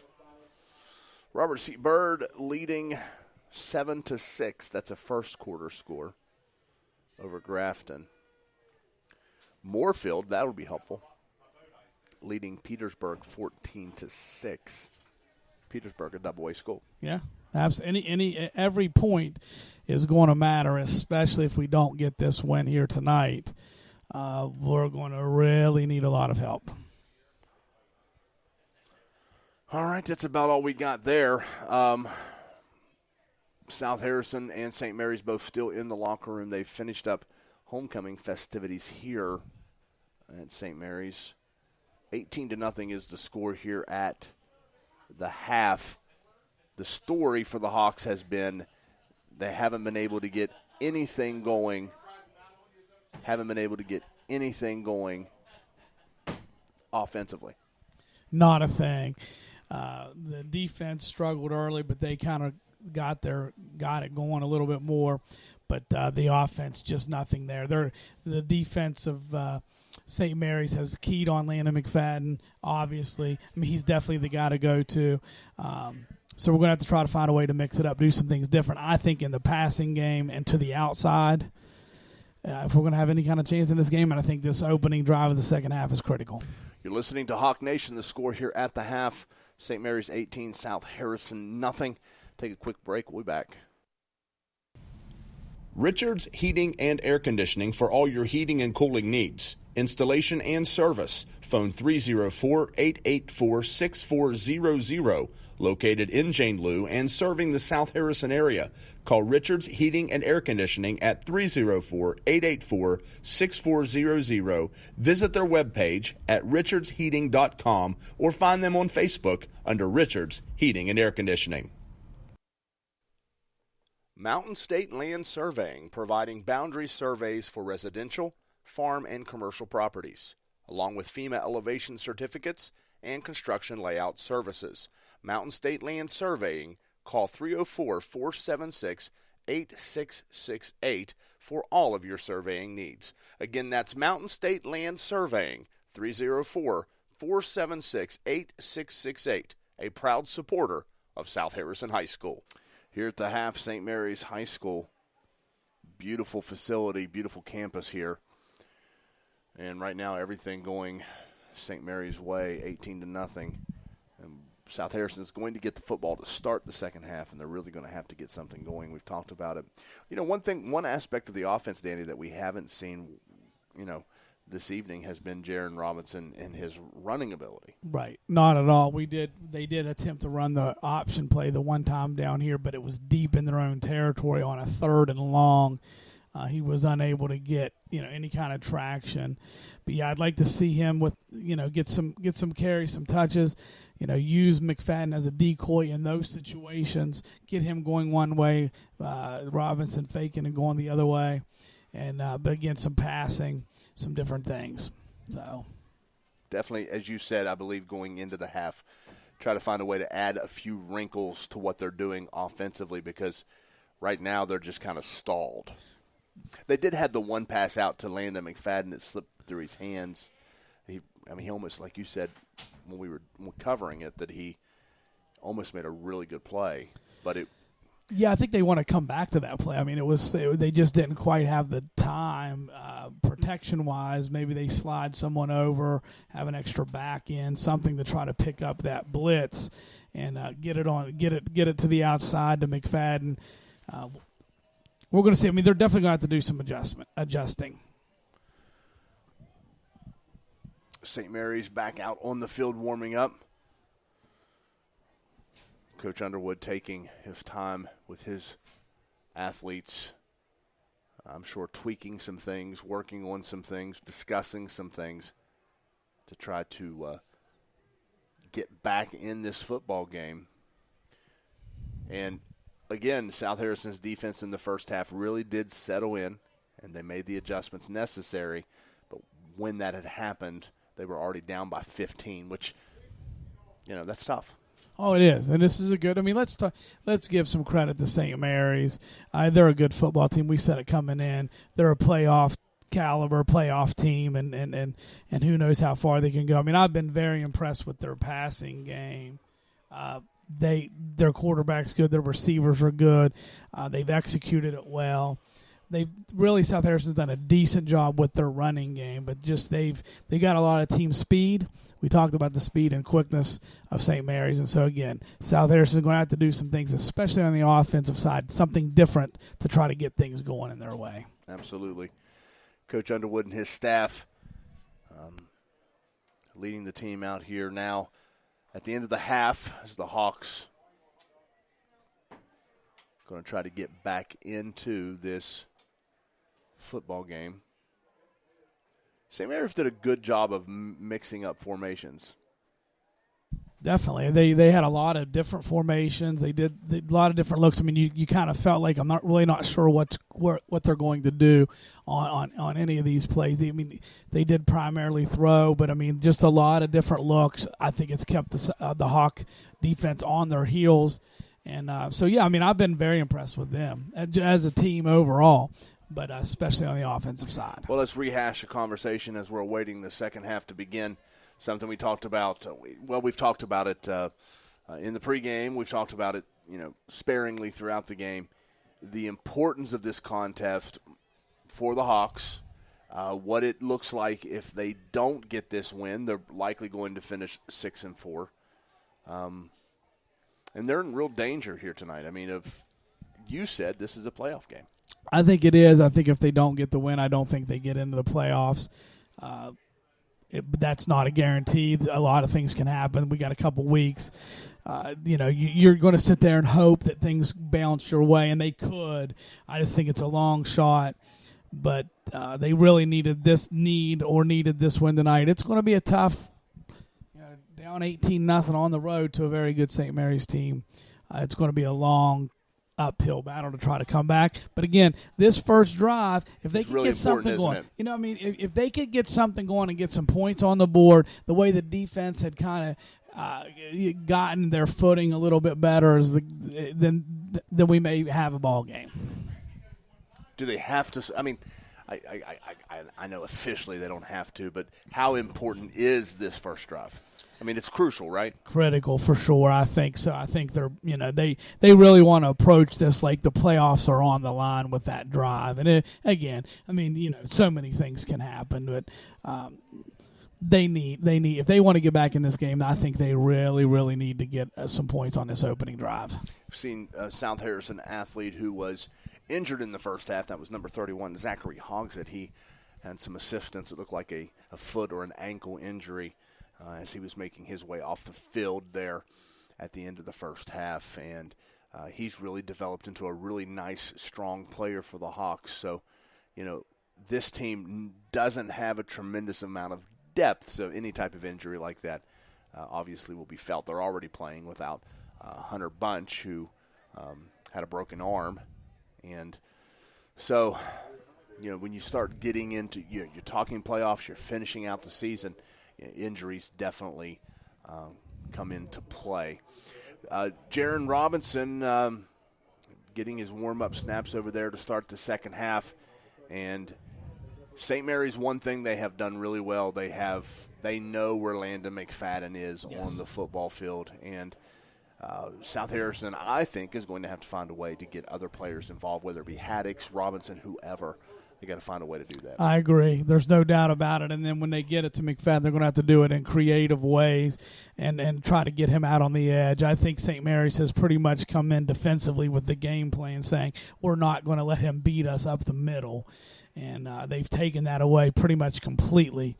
I mean, there's been lost yardage on about every time they've tried to run the off-tackle run to the right or to the left. Got to try to get him to the outside, get him the ball creatively. But, again, other players step up, but they got to give him a chance for that to happen. So, Coach Kirby, and I'm just seeing this. He sent it almost a half hour ago. This is interesting, and I'm going to play it up here by my mic, okay? Because he sent how to pronounce that. I said Doge. I must be wrong, or what you're not going to say? play it. Daggy. I don't know what it sounds like. I'm going to play it. We're going to play it live right now. Here we go. Well, maybe we're going to play it. We should probably do a test. Yeah. We better take a time out and do a test. I'm trying. Why is it not working? This is a test. We're going to get this.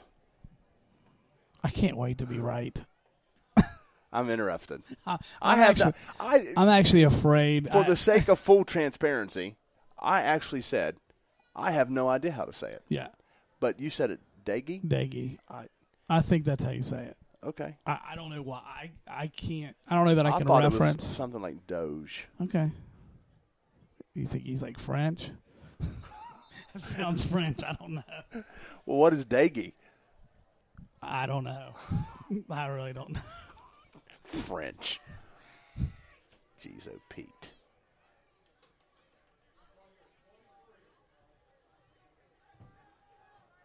I'm trying here, folks. I am more. I know you now. You're focused on something else. Yeah, the teams are down on the field, ready to start the third quarter, and I am worried about how this is pronounced. Coach Kirby, I do appreciate this. Hopefully you sent it because you knew I was right. Time will tell. Here we go. Kickoff to start the third quarter. It's a short kick, and the Hawks are having a hard time coming up with it. I tell you what, St. Mary's made a play on the ball. I do believe Preston Peck fell on it, but, boy, that was scary. And just confusion. That's the second time, really, confusion with that with the return team. Basically, unless you're one of the back guys, I think the other guys aren't prepared or don't realize that they can get the football. And they kind of, even some people ran away from that ball, just not even looking at it. That ball's loose. You got to go get it. Here come the Hawks. It'll be 1st and 10 from their own 31-yard line.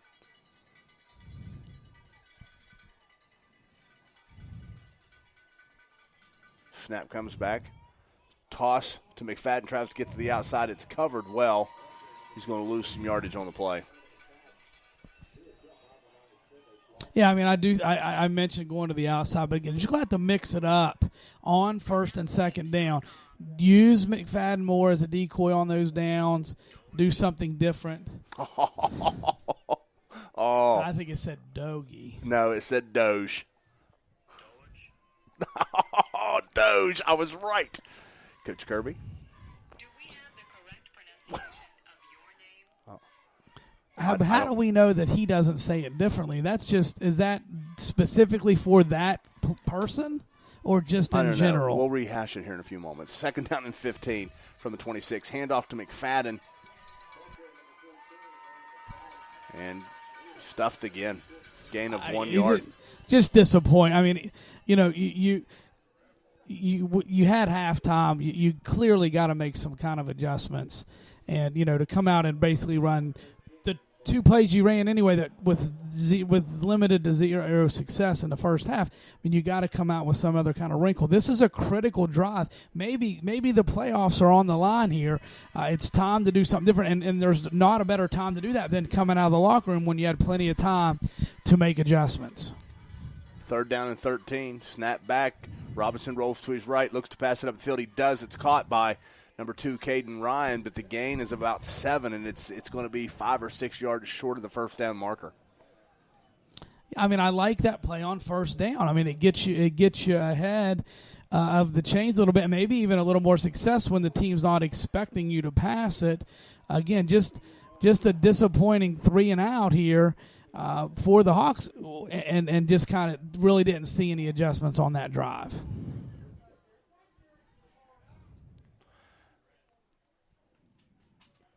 Snap back to Thomas, check. Punts it up, short punt. Oh. And there's a flag on the play. I'm assuming it's going to be. I think we're going to get roughing the kicker. Yeah. While that's all being sorted out, yeah. Former defensive coordinator Mark Clayton says that we pronounce it Daggy. That's what I said. No, it is not what you said. I said Daggy. You did not say Daggy. What did I say then? I don't know. It was some weird. Maybe you did say Daggy. I don't know. did. Coach Kirby's now chiming in too. Boy, this is the hottest thing happening here tonight. Listen. Now he just sent a video of actual Jarrett. What he says is Doge, and it's an actual video of him. I'm going to have to. Let me say this for just a second. Okay. Big critical roughing the kicker there. That bails out. Oh, yeah, let's get back to the game. It really bails the Hawks out there, and they've got to do something. I'm imploring them to do something a little bit different here and try to get something going on offense. First down and 10 from the St. Mary's 49-yard line. Can the Hawks get something moving? Snap comes back to Robinson. Fakes the handoff to Dyer. Passes it up the field. It is caught by Landon McFadden. Slips a tackle. Lowers his shoulder. Gets down near the 40-yard line. He'll be just shy of a South Harrison first down. Great. I mean, they just ran the exact same play that they did on third down, but it was on first down. And now what that does is it gets you in second and short. It opens the playbook. Now, you could do another play action. You could do some things different because it's second and short. This is what they need. First and second down play calling's got to get a little bit better, and the execution. It's not all about the play calls. They got to execute better. Second down and 1. Ball at the 40-yard line. And Robinson goes under center. McFadden goes in motion, fakes the handoff, pitch back to McFadden. Huge loss on the play as McFadden not able to hold on to it. Looked like a very awkward pitch. What was maybe supposed to be a toss is going to end up in a huge loss. Puts the Hawks behind the chains on third down and about 11. That was an option play. Really what happens, there was good penetration by the defense of St. Mary's, and it pushed Robinson back a little deeper in the backfield. There wasn't a good pitch radius, if you want to call it that, but also really he waited a little bit too long, and I think the defenders were they had a hold of his arms. Out of shotgun, McFadden in motion from right to left. Snap comes back. Robinson passes up the field, overthrows. Number 3, Jacob Haddix, it's incomplete, brings up fourth down. What do the Hawks do? Do they punt? Yeah, I mean, probably. It'd be in 4th and 11. I mean, if it was midfield, if it was a little bit shorter, I may want to take a chance. I mean, it may be, if you got a real creative fake punt, it might be something, although I'm sure St. Mary's is, we'll be thinking to watch out for that. 8:48 to go. 18-0 is the score, and the Hawks bring on Joshua Thomas-Check to punt it away. Snap back. The punt is up. Takes a hop inside the 30 and then rolls down to about the 18, 19-yard line. And that's where St. Mary's will get things going here. The danger here now is you look at that clock standing at 8:37 is St. Mary's, would you not try to milk that? Yeah, I don't know. I think they may come out here early and just keep doing the same thing they've been doing. The clock's an issue though because you got to score. Here's the problem: you got to score more than 18 points, but you also got to do that. I mean, but St. Mary's is going to get the ball. They're going to take up time, and it's hard to keep them off the scoreboard. So it's a long road to hoe here for the Hawks. Bourne out of shotgun with 3 receivers, 2 to his right, 1 to his left, and he's going to run it. Up over the 20, slips a tackle, flag comes in, and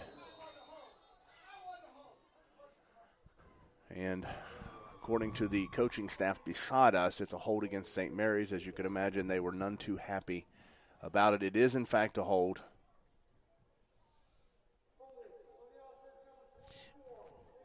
Yeah, they did not at all agree with that call. I liked it. I think it really puts St. Mary's behind the chains here on first down. So let's, again, maybe it's a big play by the defense. Yeah, a fumble return, an interception return, something to kind of get this thing going the other way. After the holding penalty, the ball was placed at the St. Mary's 9. It's going to bring up first down and about 19. They need the 30.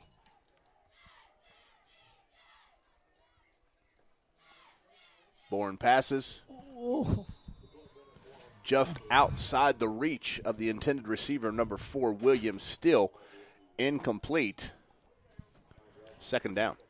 Yeah, just an overthrow there, not able to complete it. That's one of those times where you hope that maybe there's a defender back there that could get the interception. Not there that time.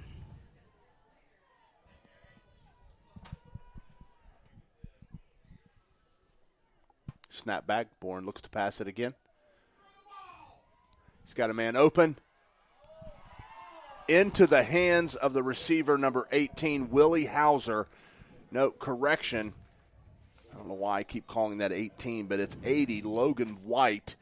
And Caden Ryan, he caught it, and Caden Ryan was able to knock it loose. Big play by the junior, Caden Ryan, and that's going to bring up third down. It was. He did a nice job just there at the last second, kind of knocking the ball away. Really, again, the defensive backs haven't been in as bad a spot as you would think. They've been in position somewhat. They've not necessarily responded to the ball in the air real well, but that time Ryan did a better job. Snap back, Bourne rolling to his left, looks up the field. He's got a man open, wide open indeed. It's a first down.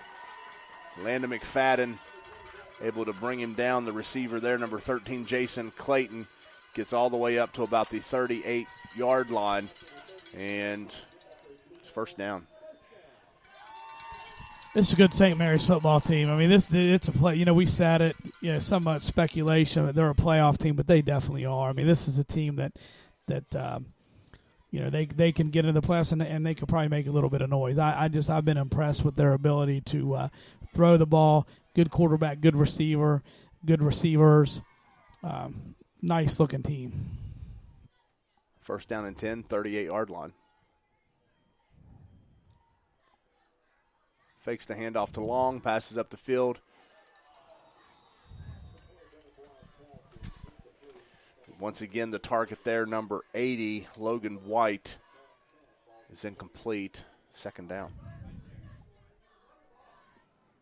It was there. Just again, these Hawks, I think they've done a better job of the defenders in the second half. Kind of with the ball in the air, they've reacted to it a little bit better and have been able to make some plays. But again, the clock's running. Got to get a stop. Got to get the ball back. Got to get some points on the board. Just not looking good right now for South Harrison. Second down and 10 now.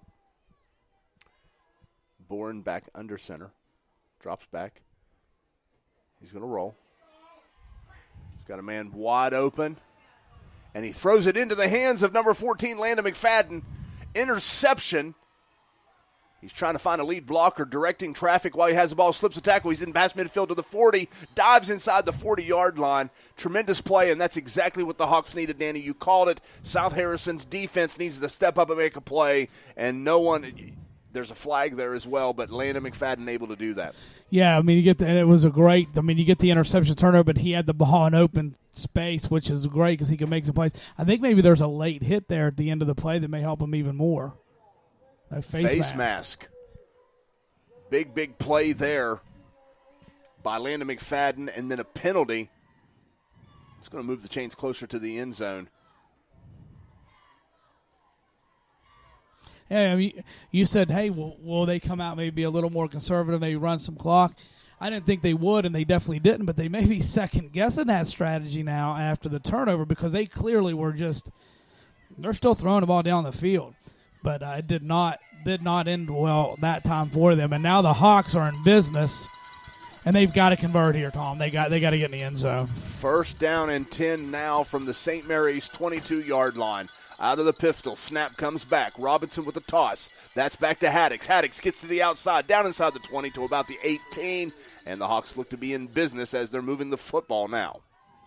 Nice play there on first down to get some yardage there, get moving a little bit. I think McFadden maybe after that long return either was a little tired on that first play, maybe even shook up a little bit, but he's back on the field, which is a big help.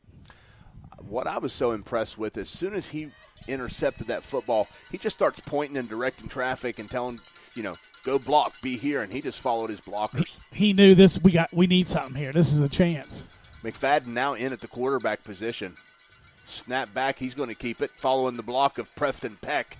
Gets to the outside, has a first down, and the Hawks, for the first time tonight, actually look like the football team we've been seeing over the last several weeks. I actually really like that, and they've done it before, but in this situation, I kind of like that, putting him at quarterback, and sometimes haven't always agreed with that, but, what that does right now is it gives them an extra blocker. They've struggled to run the football, but it gives them an extra blocker and get him to the outside. That may be something they try to keep going back to here. They got to find a way to punch this thing in the end zone right now. McFadden was out of bounds, so the clock stops at 6:11. Robinson back in. Snap back. Robinson's going to run it and get into the end zone for a South Harris. Nope. Down to the 1. Looked like he was going to kind of cruise in there right at the last second. They were able to get him down, but you're right there at the goal line. One of the adjustments I see that the offense has made is number 53, Jason Lassimar, was actually in there as a lead blocker.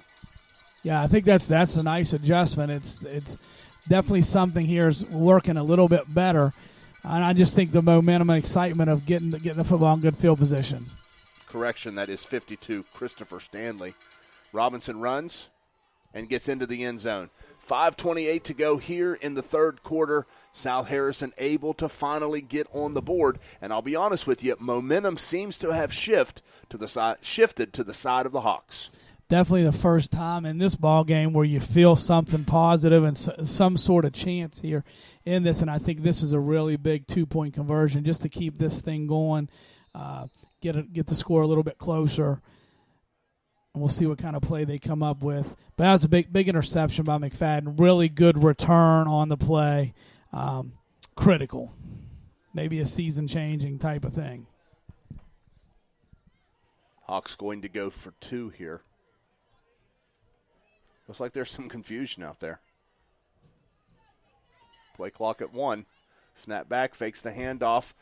Robinson passes to a wide open number 23 for the Hawks, and I don't know, it must be a roster adjustment. I don't know who that is, but 23 catches it in there, and it's 18-8, just like that.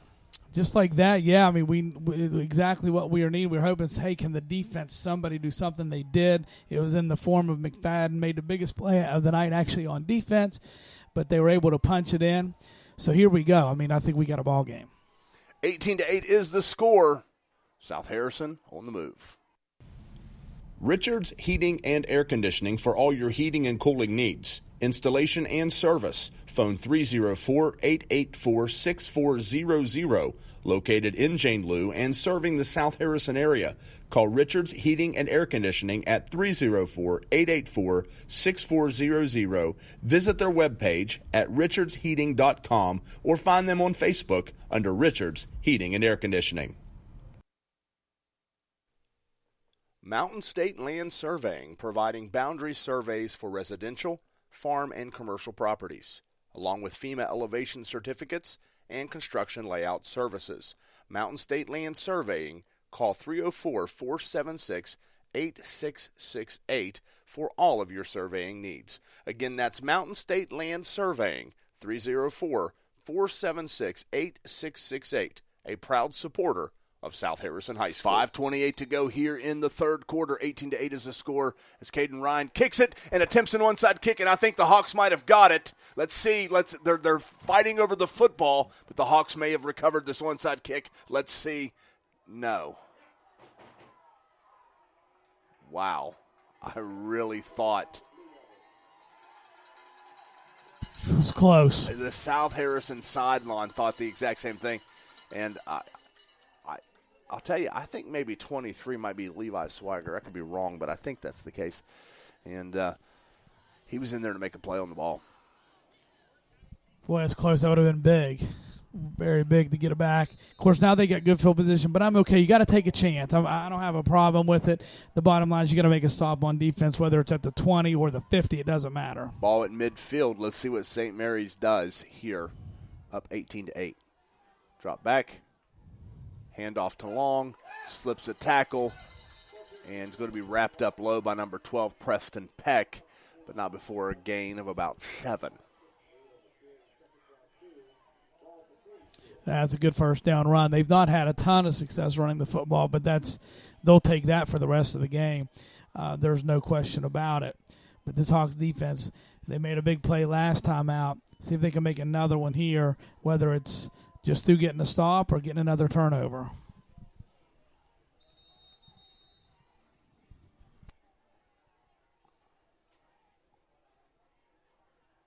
I think maybe a timeout on the field. They blew the whistle, but there hasn't been a signal yet. Both teams are going to the sidelines.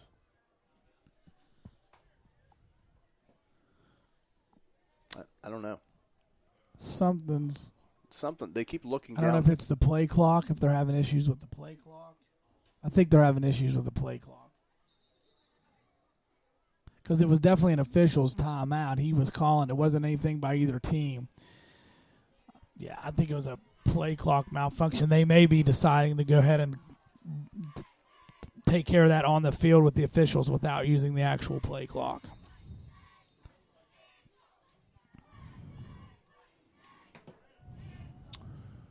So it'll be second down and 3 at the 43. Snap back to Bourne, hand off to Long. Long with a hesitation that's going to cost him, as Landon McFadden was right there long enough to stop his progress, and number 71, Gavin Velasquez, came in and brought him down. Now it's going to be third down and about 6. Great job by the defense. That was a big play to push them back. It was second and short. Now it becomes third, and it's not long, but it's not a short third down. It puts some pressure on this St. Mary's offense. Really nice play there by the two Hawk defenders.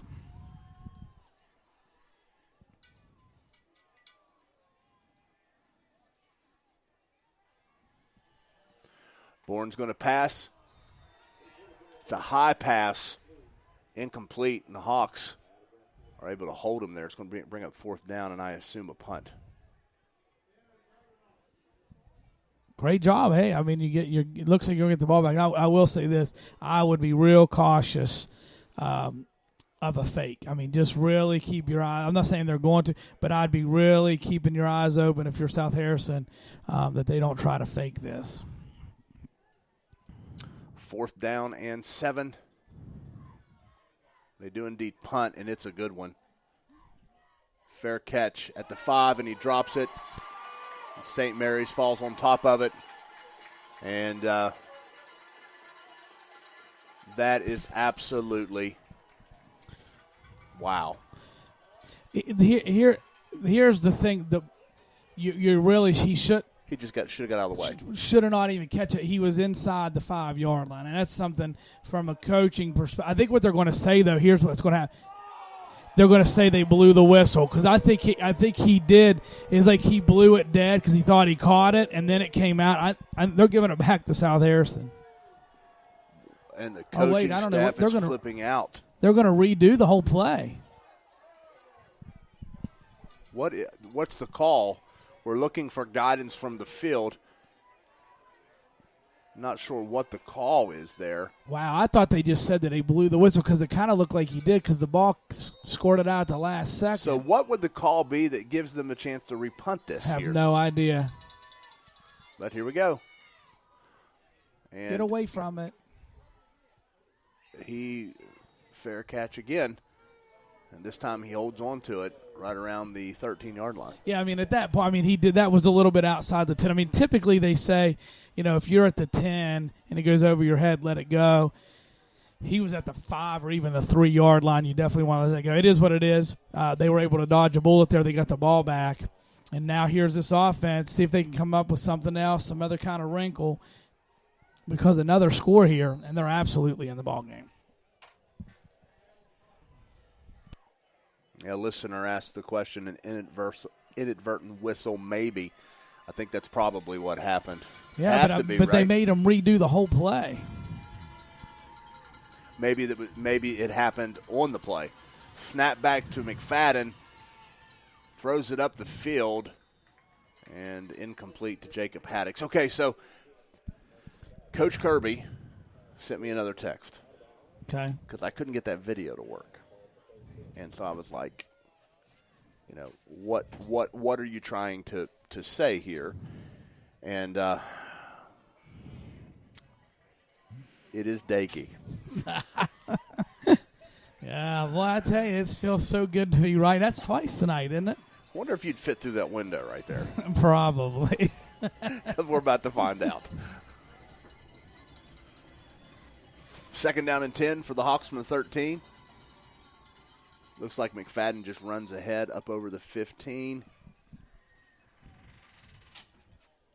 And that'll bring up 3rd down. Gain of about 3.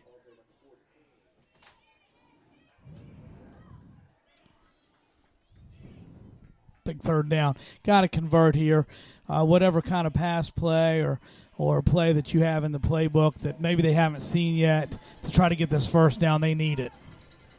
3rd down and 6. Snap back.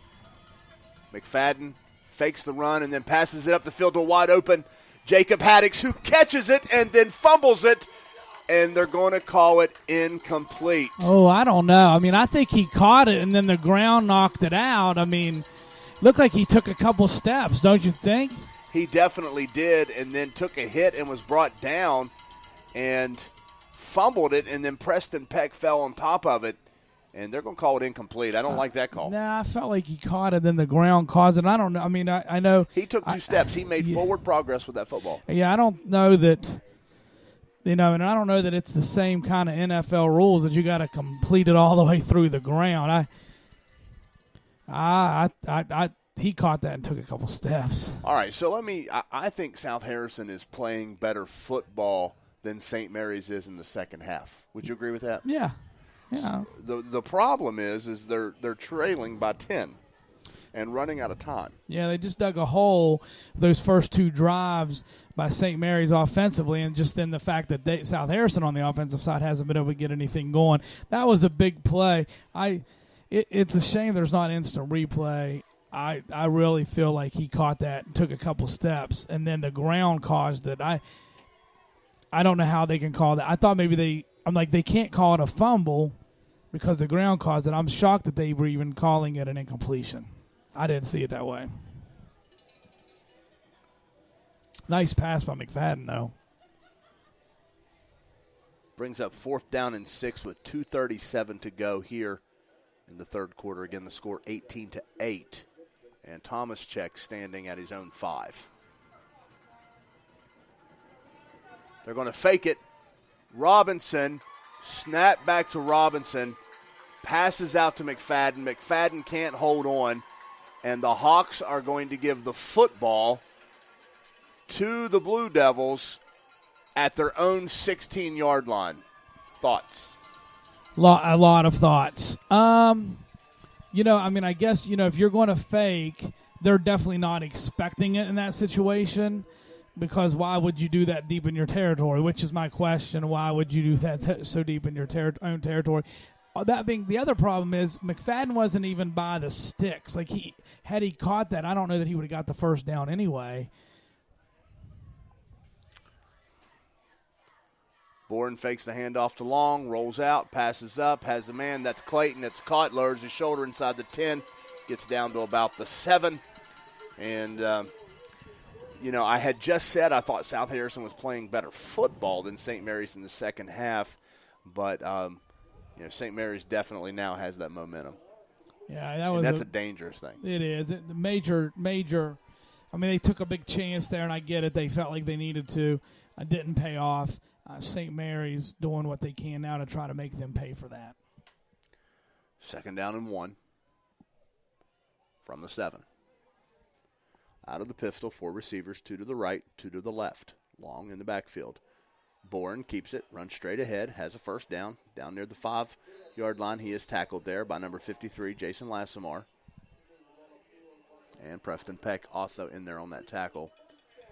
So 1st and goal now for St. Mary's from the 5. And well, here's the thing. So you hold them to a field goal here. It doesn't even matter.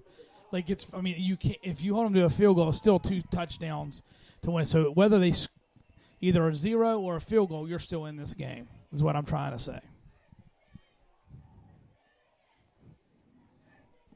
1st and goal from the 5. Long in motion from left to right. Bourne rolls. Flag is thrown. He's trying to turn the corner. He does. Gets into the end zone. There is a flag, and it looks like an illegal shift against St. Mary's, so that'll come back. Yeah, but they threw another flag late. It's maybe going to go on the Hawks for a personal foul.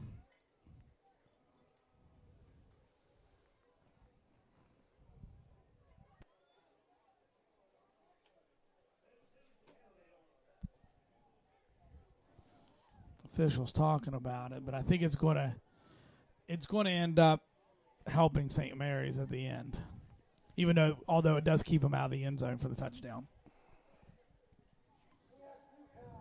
2 penalties on the play.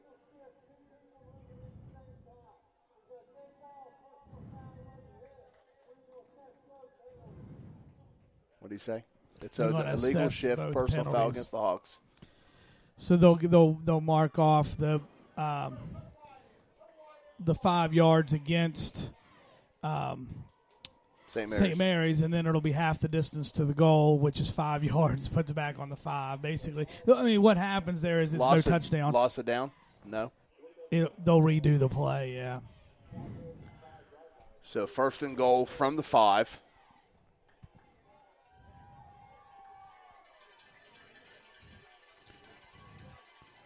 Watch a slant pattern down here to the right. Snap back. Handoff. Looks like Clayton on the run. Gets down to about the 2-yard line. So it'll be 2nd and goal from the 2. Got to find a way to at least make them kick a field goal here again. Really, whether it's a 0 or a field goal, South Harrison needs two touchdowns to get the win. A touchdown, though, here makes it really, really difficult.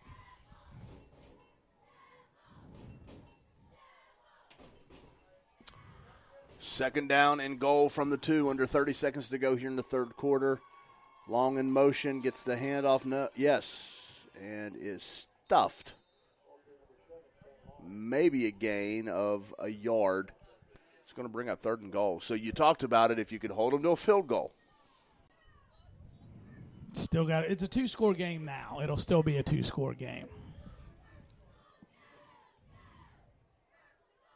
They're going to let it go to the 4th quarter. That's going to bring the quarter to a close. The score here at St. Mary's. St. Mary's 18, South Harrison 8. Mountain State Land Surveying, providing boundary surveys for residential, farm, and commercial properties, along with FEMA elevation certificates and construction layout services. Mountain State Land Surveying, call 304-476-8668 for all of your surveying needs. Again, that's Mountain State Land Surveying, 304-476-8668, a proud supporter of South Harrison High School. Richards Heating and Air Conditioning for all your heating and cooling needs. Installation and service. Phone 304-884-6400. Located in Jane Lou and serving the South Harrison area. Call Richards Heating and Air Conditioning at 304-884-6400. Visit their webpage at richardsheating.com or find them on Facebook under Richards Heating and Air Conditioning. Fourth quarter set to begin here in St. Mary's. It's going to be 3rd and goal from the 1.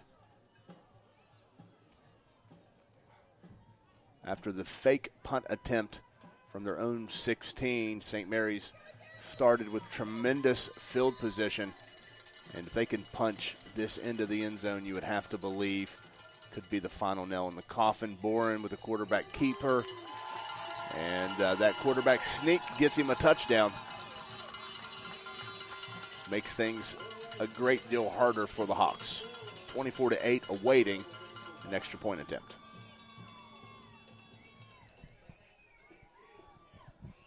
Well, I guess if they miss this or stop it, it still would be a 2-score with two-point conversions to tie. Quick math there. Excellent, actually. Thank you. Awaiting the extra point. Snap back. Extra point is up. It's good. 25-8. Good thought, Danny, but not to be. Didn't help. Frustrating night. You come into it really, hoping, a lot of high hopes. We knew St. Mary's was good. We said that South Harrison's underdog certainly coming in, hoping to, maybe get a better performance, get out of here with a win. And again, it's not over with, but it's a long way to come back, especially the way, obviously we watched this game for 3 quarters. And this is a good St. Mary's team. I mean, really, they'd have to completely fall apart for the outcome to change.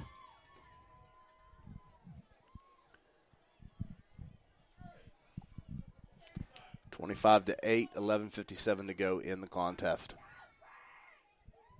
Couple breaks if they go South Harrison's way.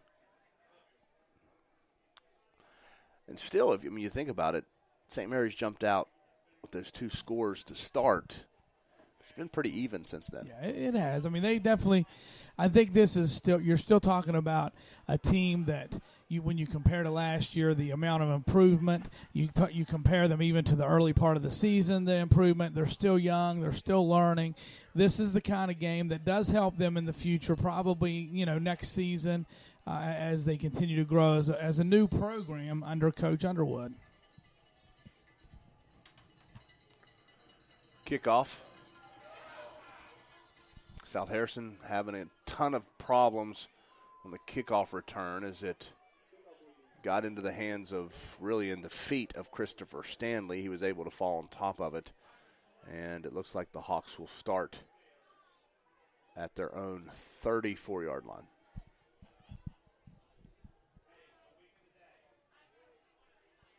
We'll just see what they do. I mean, offensively, not been able to get a lot going. They did get the touchdown on the last drive after the interception by McFadden.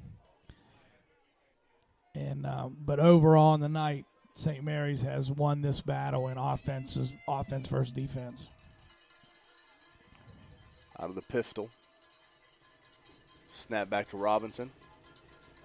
Fumbles the football, and St. Mary's will recover. Danny, coming into it, and let me back up there. That happened because he was trying to hand it off, but the defense of St. Mary's is in the backfield so quickly. That run. I call them run blitzes from the inside linebackers, but I'm gonna tell you something. They're timing the snap like they were back there. And I mean, obviously it's late now, but I mean that's where as a coaching staff, you want to tell Robinson, you change up your cadence a little bit. Let's change up the snap count a little bit to try to slow them up because they've got a beat on it for sure. Out of shotgun, Bourne gets the snap. Quarterback draw. Takes a hit by 53. Jason Lassamar gets down to the 25-yard line, but we talked about it in the pregame show. We've talked about it a little bit throughout. about the importance of taking care of the football, not making mistakes, and South Harrison just hasn't done that. They've not played the clean game that they needed to by any means. But, again, I think it is a learning experience for this team and for this coaching staff as they continue to try to rebuild a program. 2nd down and 7 at the 25. Bourne hands it off. This time to number 6, Dylan Patterson. And a gain of a yard will bring up 3rd down and 6. I mean, you do this. Let's talk about the defense a little bit. We've been saying it, like they really tightened up after that first couple drives, and they've done a much better job. I mean, the score here was off of they only had to go 10 yards. Bourne pass incomplete, and that brings up 4th down. We'll see what St. Mary's decides to do here on 4th and 6.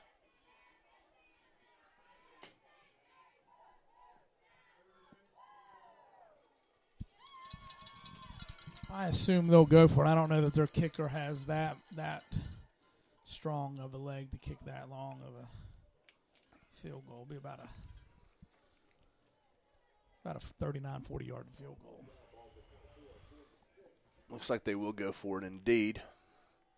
Might try to see a hard count and draw them off sides here. And St. Mary's takes a timeout. Well, disappointing evening thus far for the Hawks, and I thought they played a pretty good 3rd quarter. Not bad, yeah. I mean, they had the interception. They score, punched it on offense, had some stops. So, again, learning experience. Here's a question for you. Okay.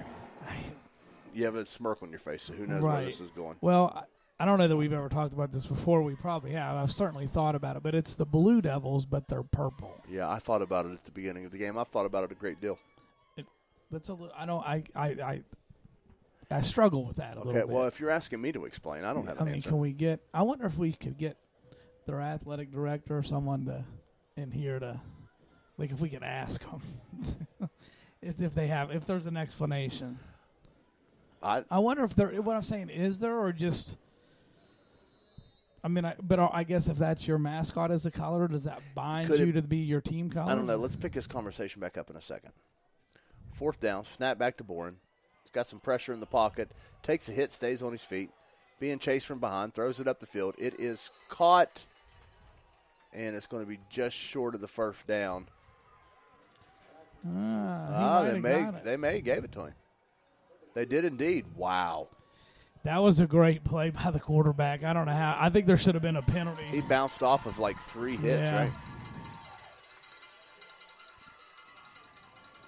I feel like, wasn't there like a false start or an offside, something? Because it was just an awkward begin to the play, wasn't it? It was. But then I don't know how he got away from all those players and then still was able to kept us cool enough to find a receiver and make a decent pass. Impressive. Ball down to the 17-yard line now. It's 1st and 10. Under 10 to go.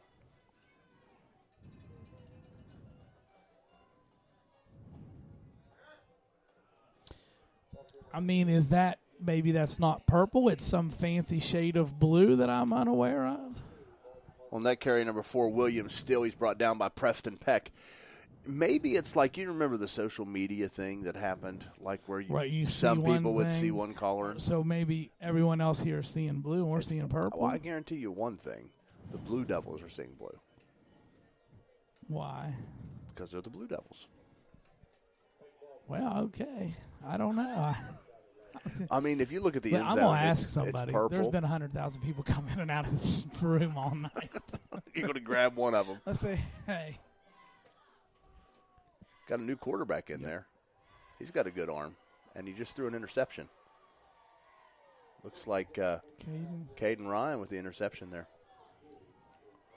Well, I think this defense improved and grew up some in this game. I think if you could start the game over, it may be different. I don't know that the outcome would end up being different, but it would be a different ball game. Those first 2 drives, just really we were back on our heels. But after that, because again that third touchdown was 10 yards drive after a fake punt that would have not happened. So under normal circumstances, Right. but the Purple Blue Devils, they were able to take advantage of it. 25-8 with 9:01 to go. Robinson drops, looks up the field, throws really kind of off of his heels, looking for McFadden, and is at least 5 yards short of his target, incomplete. And rolled him out to his right. A lot of pressure. Really no chance to set his feet.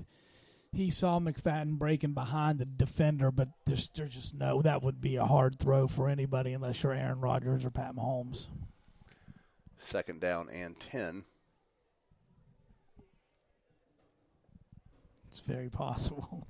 Just had a listener say that maybe years ago there was an accident with the uniforms and just kind of They got bleached. yeah. But if they got bleached, would they turn purple from blue? I mean, I don't know. I'm not saying that wouldn't. I just don't know. Maybe it depends on what I else thought is in the bleach washer. would make I don't it know. white. I don't know how that works. Well, I don't either, but I'm asking. Jaron Robinson gets the snap, throws it up the field. It's complete there to number 21, Noah Dyer, and that'll move the chains. But I can tell you this. If some St. Mary's official or of some sort walks through this room, I'm probably going to stop him and ask him. Okay. So just be prepared. Because I really want to know. It's bothered me for a long time. Uh-oh. Robinson sacked back at his own 20. You talked about the speed and quickness of St. Mary's. Yeah. And I think, when you think of speed and quickness, you think about the receivers, you think about the running backs. Yeah. But where it's hurt us the most is on the line of scrimmage. It Their has. defensive line and their linebackers are just too quick for us to get a blocker on them. And they've given – I mean, we've had no time to throw the ball, and we can't even barely hand it off at times because they're getting through the line of scrimmage that quick. If you think about the things that have been successful for the Hawks tonight, it's pretty much been Landon McFadden in space. In space, right. 2nd down and 19 now. And Robinson sacked again. Did you see the blitz, though? He Yes. started running, and they've got the cadence. They've got the cadence, and he's got to change it up. And that's something from the you hope that the coaches up in the booth, someone recognize that, and because they've definitely got. I mean, I think he tackled him as the ball was getting to him. Yeah, he did. Kudos to Jody Moats and his staff because they clearly came here with a game plan, well prepared. The players don't pick these things up in 4 quarters. They've prepared for this for a week. Yeah. Yep. 3rd down and 25 now. McFadden goes in motion. Screen pass. Not a lot of room. Gets up over the 15, and be 4th down. Thomas Check will have to punt out of trouble once again. I mean, it's a good St. Mary's team. It's a well-coached St. Mary's team. I mean, it's a good team top to bottom. Offensively, defensively, they're well-coached. And that's why I think they could be a team to be reckoned with in the playoffs. You think about Coach Moat's body of work. He comes into this season with 141 wins and only 58 losses, and he won a state championship in 2016. Yeah, he knows how to win. Snap back to Thomas Check. It's a very good punt. Takes a hop around the 46 of St. Mary's. It's picked up, and he has some room. Wow. Number 2, Lucas Lipscomb, who has a ton of speed and and there's going to be some flags, or there should be, but the officials stepped in. Looked like Lipscomb and Christopher Stanley had a little extra activity right there, right at the end, right in front of us here. And we've seen this type of thing before. And it's on the officials to get control of this. Now, so we got to keep an eye on it. It's probably going to continue to be chippy. They're going to have to throw a penalty flag, and they probably should have there, and that stops it. But it's going to. My prediction is we're going to see some more chippiness until they throw a flag, and the longer they wait, the worse it's going to get. Lipscomb able to get a return all the way down to the South Harrison 45, and that's where they'll start. 6:04 to go. St. Mary's on top, 25-8. Boren back in at the quarterback position.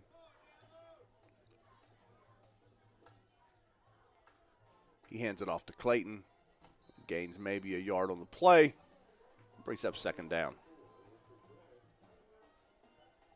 I mean, South Harrison's defense really has stepped it up since those first initial drives.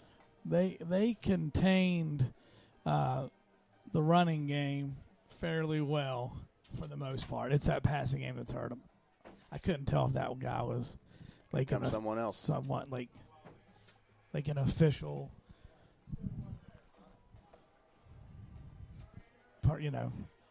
person from the administration. Second down and 9.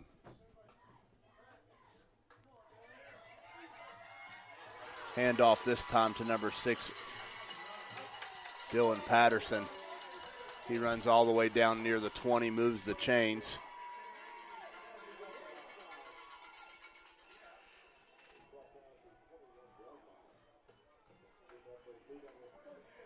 Jaron Robinson was able to get there for the tackle.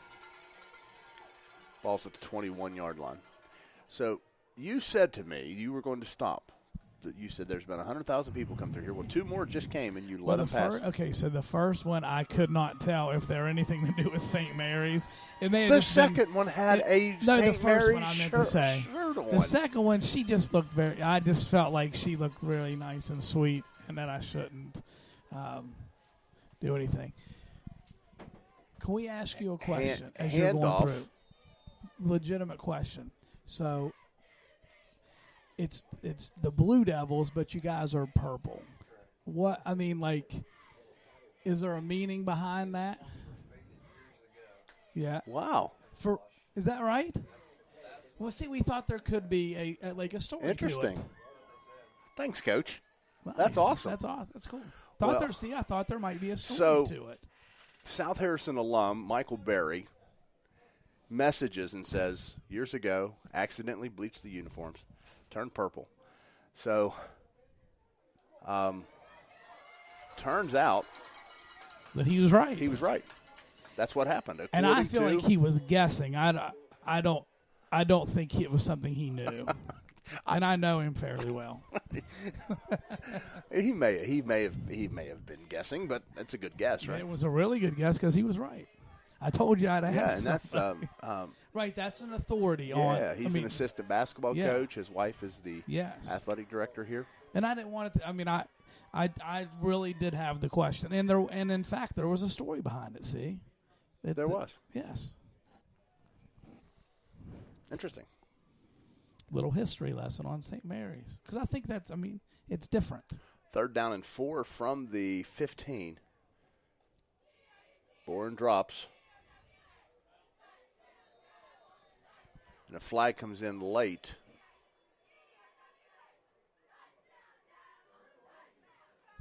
Little bit of extra something in that tackle, kind of throwing the player down a little bit. I think that's where they're going to get the foul called. Personal foul. It was a face mask. Oh. So he just messaged again, and he said, credit to John Mazey. So I think he is serious. I think he must have known. Okay. Interesting. Well, that's the story around here. It must be true. It must be true. I'm impressed with the information. So after the penalty now, the face mask, it's a 1st and goal from the 4. Under 3 minutes to go.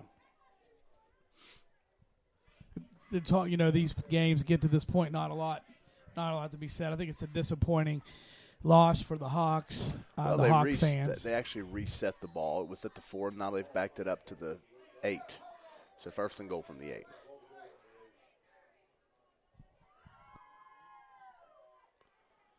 St. Mary's clearly milking the clock, which is just fine for everyone involved, I believe. Snap comes back. Big run there. But number 18, Willie Hauser, who just bulldozes people. But I think a flag came in. Yeah, holding against the Blue Devils. I've had several holding calls tonight. That may be something they want to work on moving forward in the playoffs, because those could hurt you. Could have hurt them tonight. It didn't in the end. But that's the one thing I've seen a good bit of holding by them. So it'll be first and goal now back at the 20.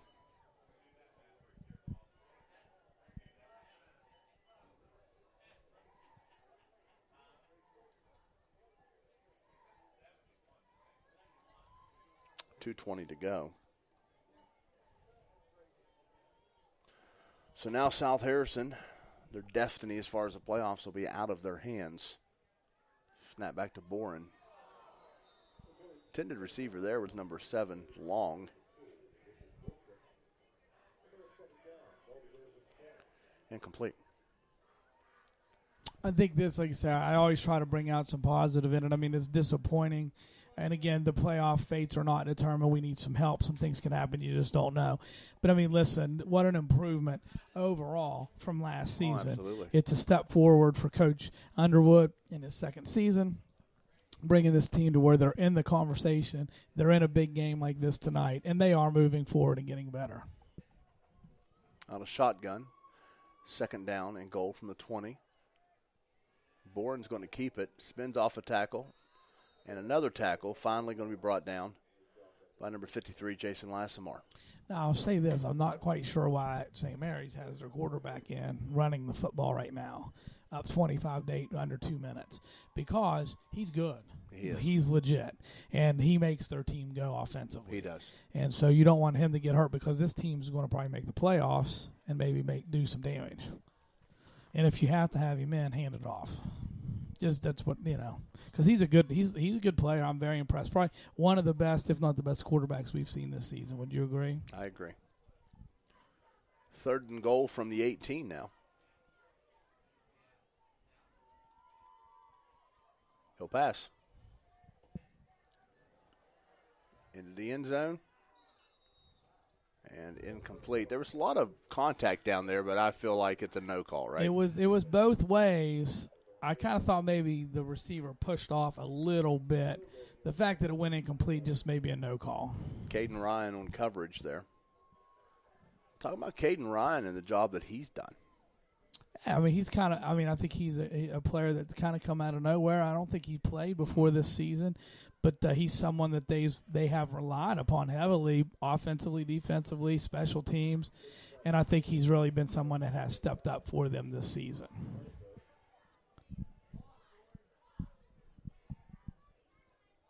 Minute and 12 to go. Going to attempt a field goal here. It's up. He got it. No. Look good from here. I can never tell. I'll be honest. I thought From it was this good. angle, Yeah, just it looked good. I've learned to just wait and look at the officials, because I always think it goes through. I can't tell. I mean, it must have been the players didn't really argue with it. Well, here come the Hawks to see if they can finish on a strong, positive note here tonight.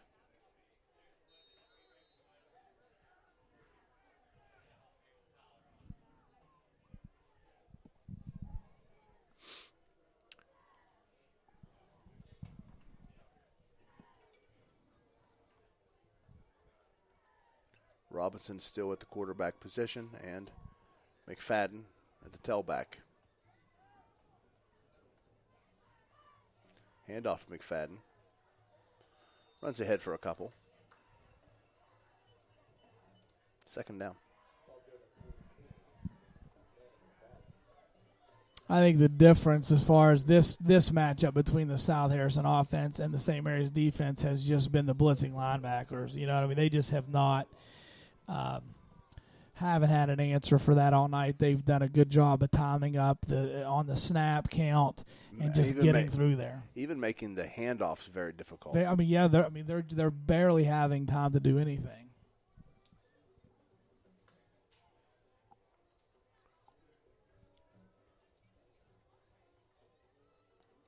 Robinson tries to run it again. I think he fumbled it. He did. And St. Mary's recovers. I don't know. That's the second time they've run that play tonight that I've noticed, or the option play. And just he's running awkward, it looks like. And I don't know if is he fumbling with the football or is he – I don't – Well, I mean, I guess he has it out there kind of in position to be able to pitch it. He's got his shoulders and he's – Yeah, I'm not sure. I think that's a really difficult play to run when they're blitzing through the line like that because you're not even worried about that. You're trying to option the defensive end, and you're getting hit by a linebacker before you even get to the end. Well, the snap comes back, and Trey Waller still playing hard. But that'll bring the game to a close. St. Mary's is going to move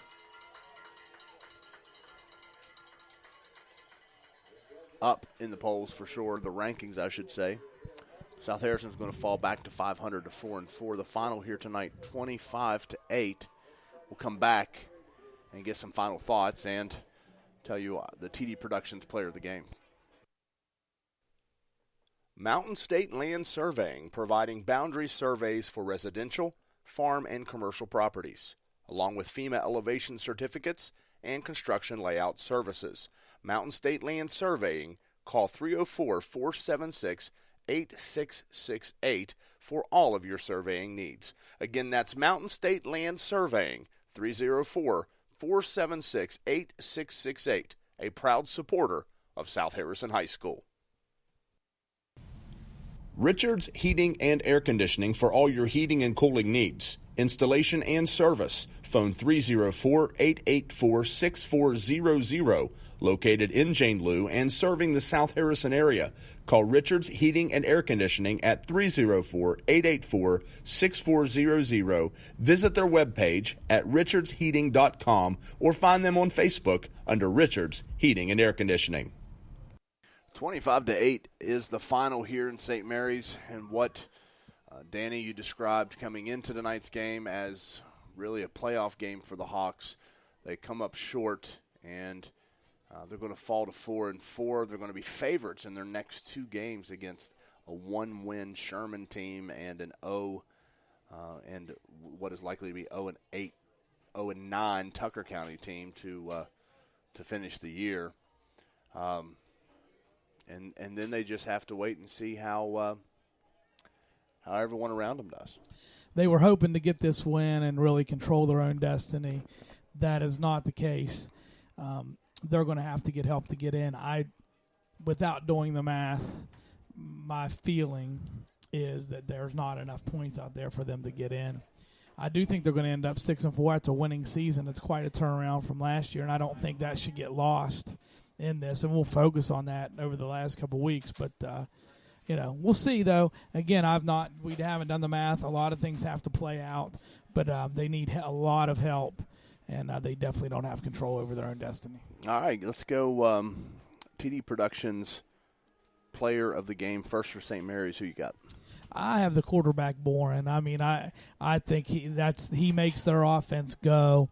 I thought he threw the ball very well, showed a lot of poise, made a lot of plays. I think he's the best quarterback we've seen this season, and I think he could lead them to a playoff run.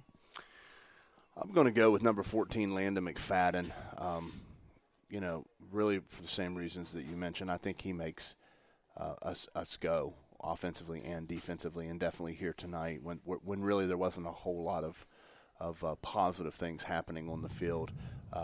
If there were, it likely included Landon McFadden. So for that, he is our player of the game. Yeah, he's someone that, honestly, he could probably be the player of the game every week. It's an interesting week. I do think he's deserving. I mean, I think the biggest play for the Hawks was made by him on defense, actually, with the interception and the return. But he's a good player and definitely deserving of that. And like I say, could really probably get that every week. Well, again, the final here, 25-8. We are going to wrap this broadcast up and head home as we have a drive in front of us next week, broadcasting from South Harrison High School as it will be senior night against Sherman. And the Hawks look to get back to their winning ways. So for Danny Knight, I'm Tom Sears. Everyone be safe. Have a wonderful weekend, and God bless.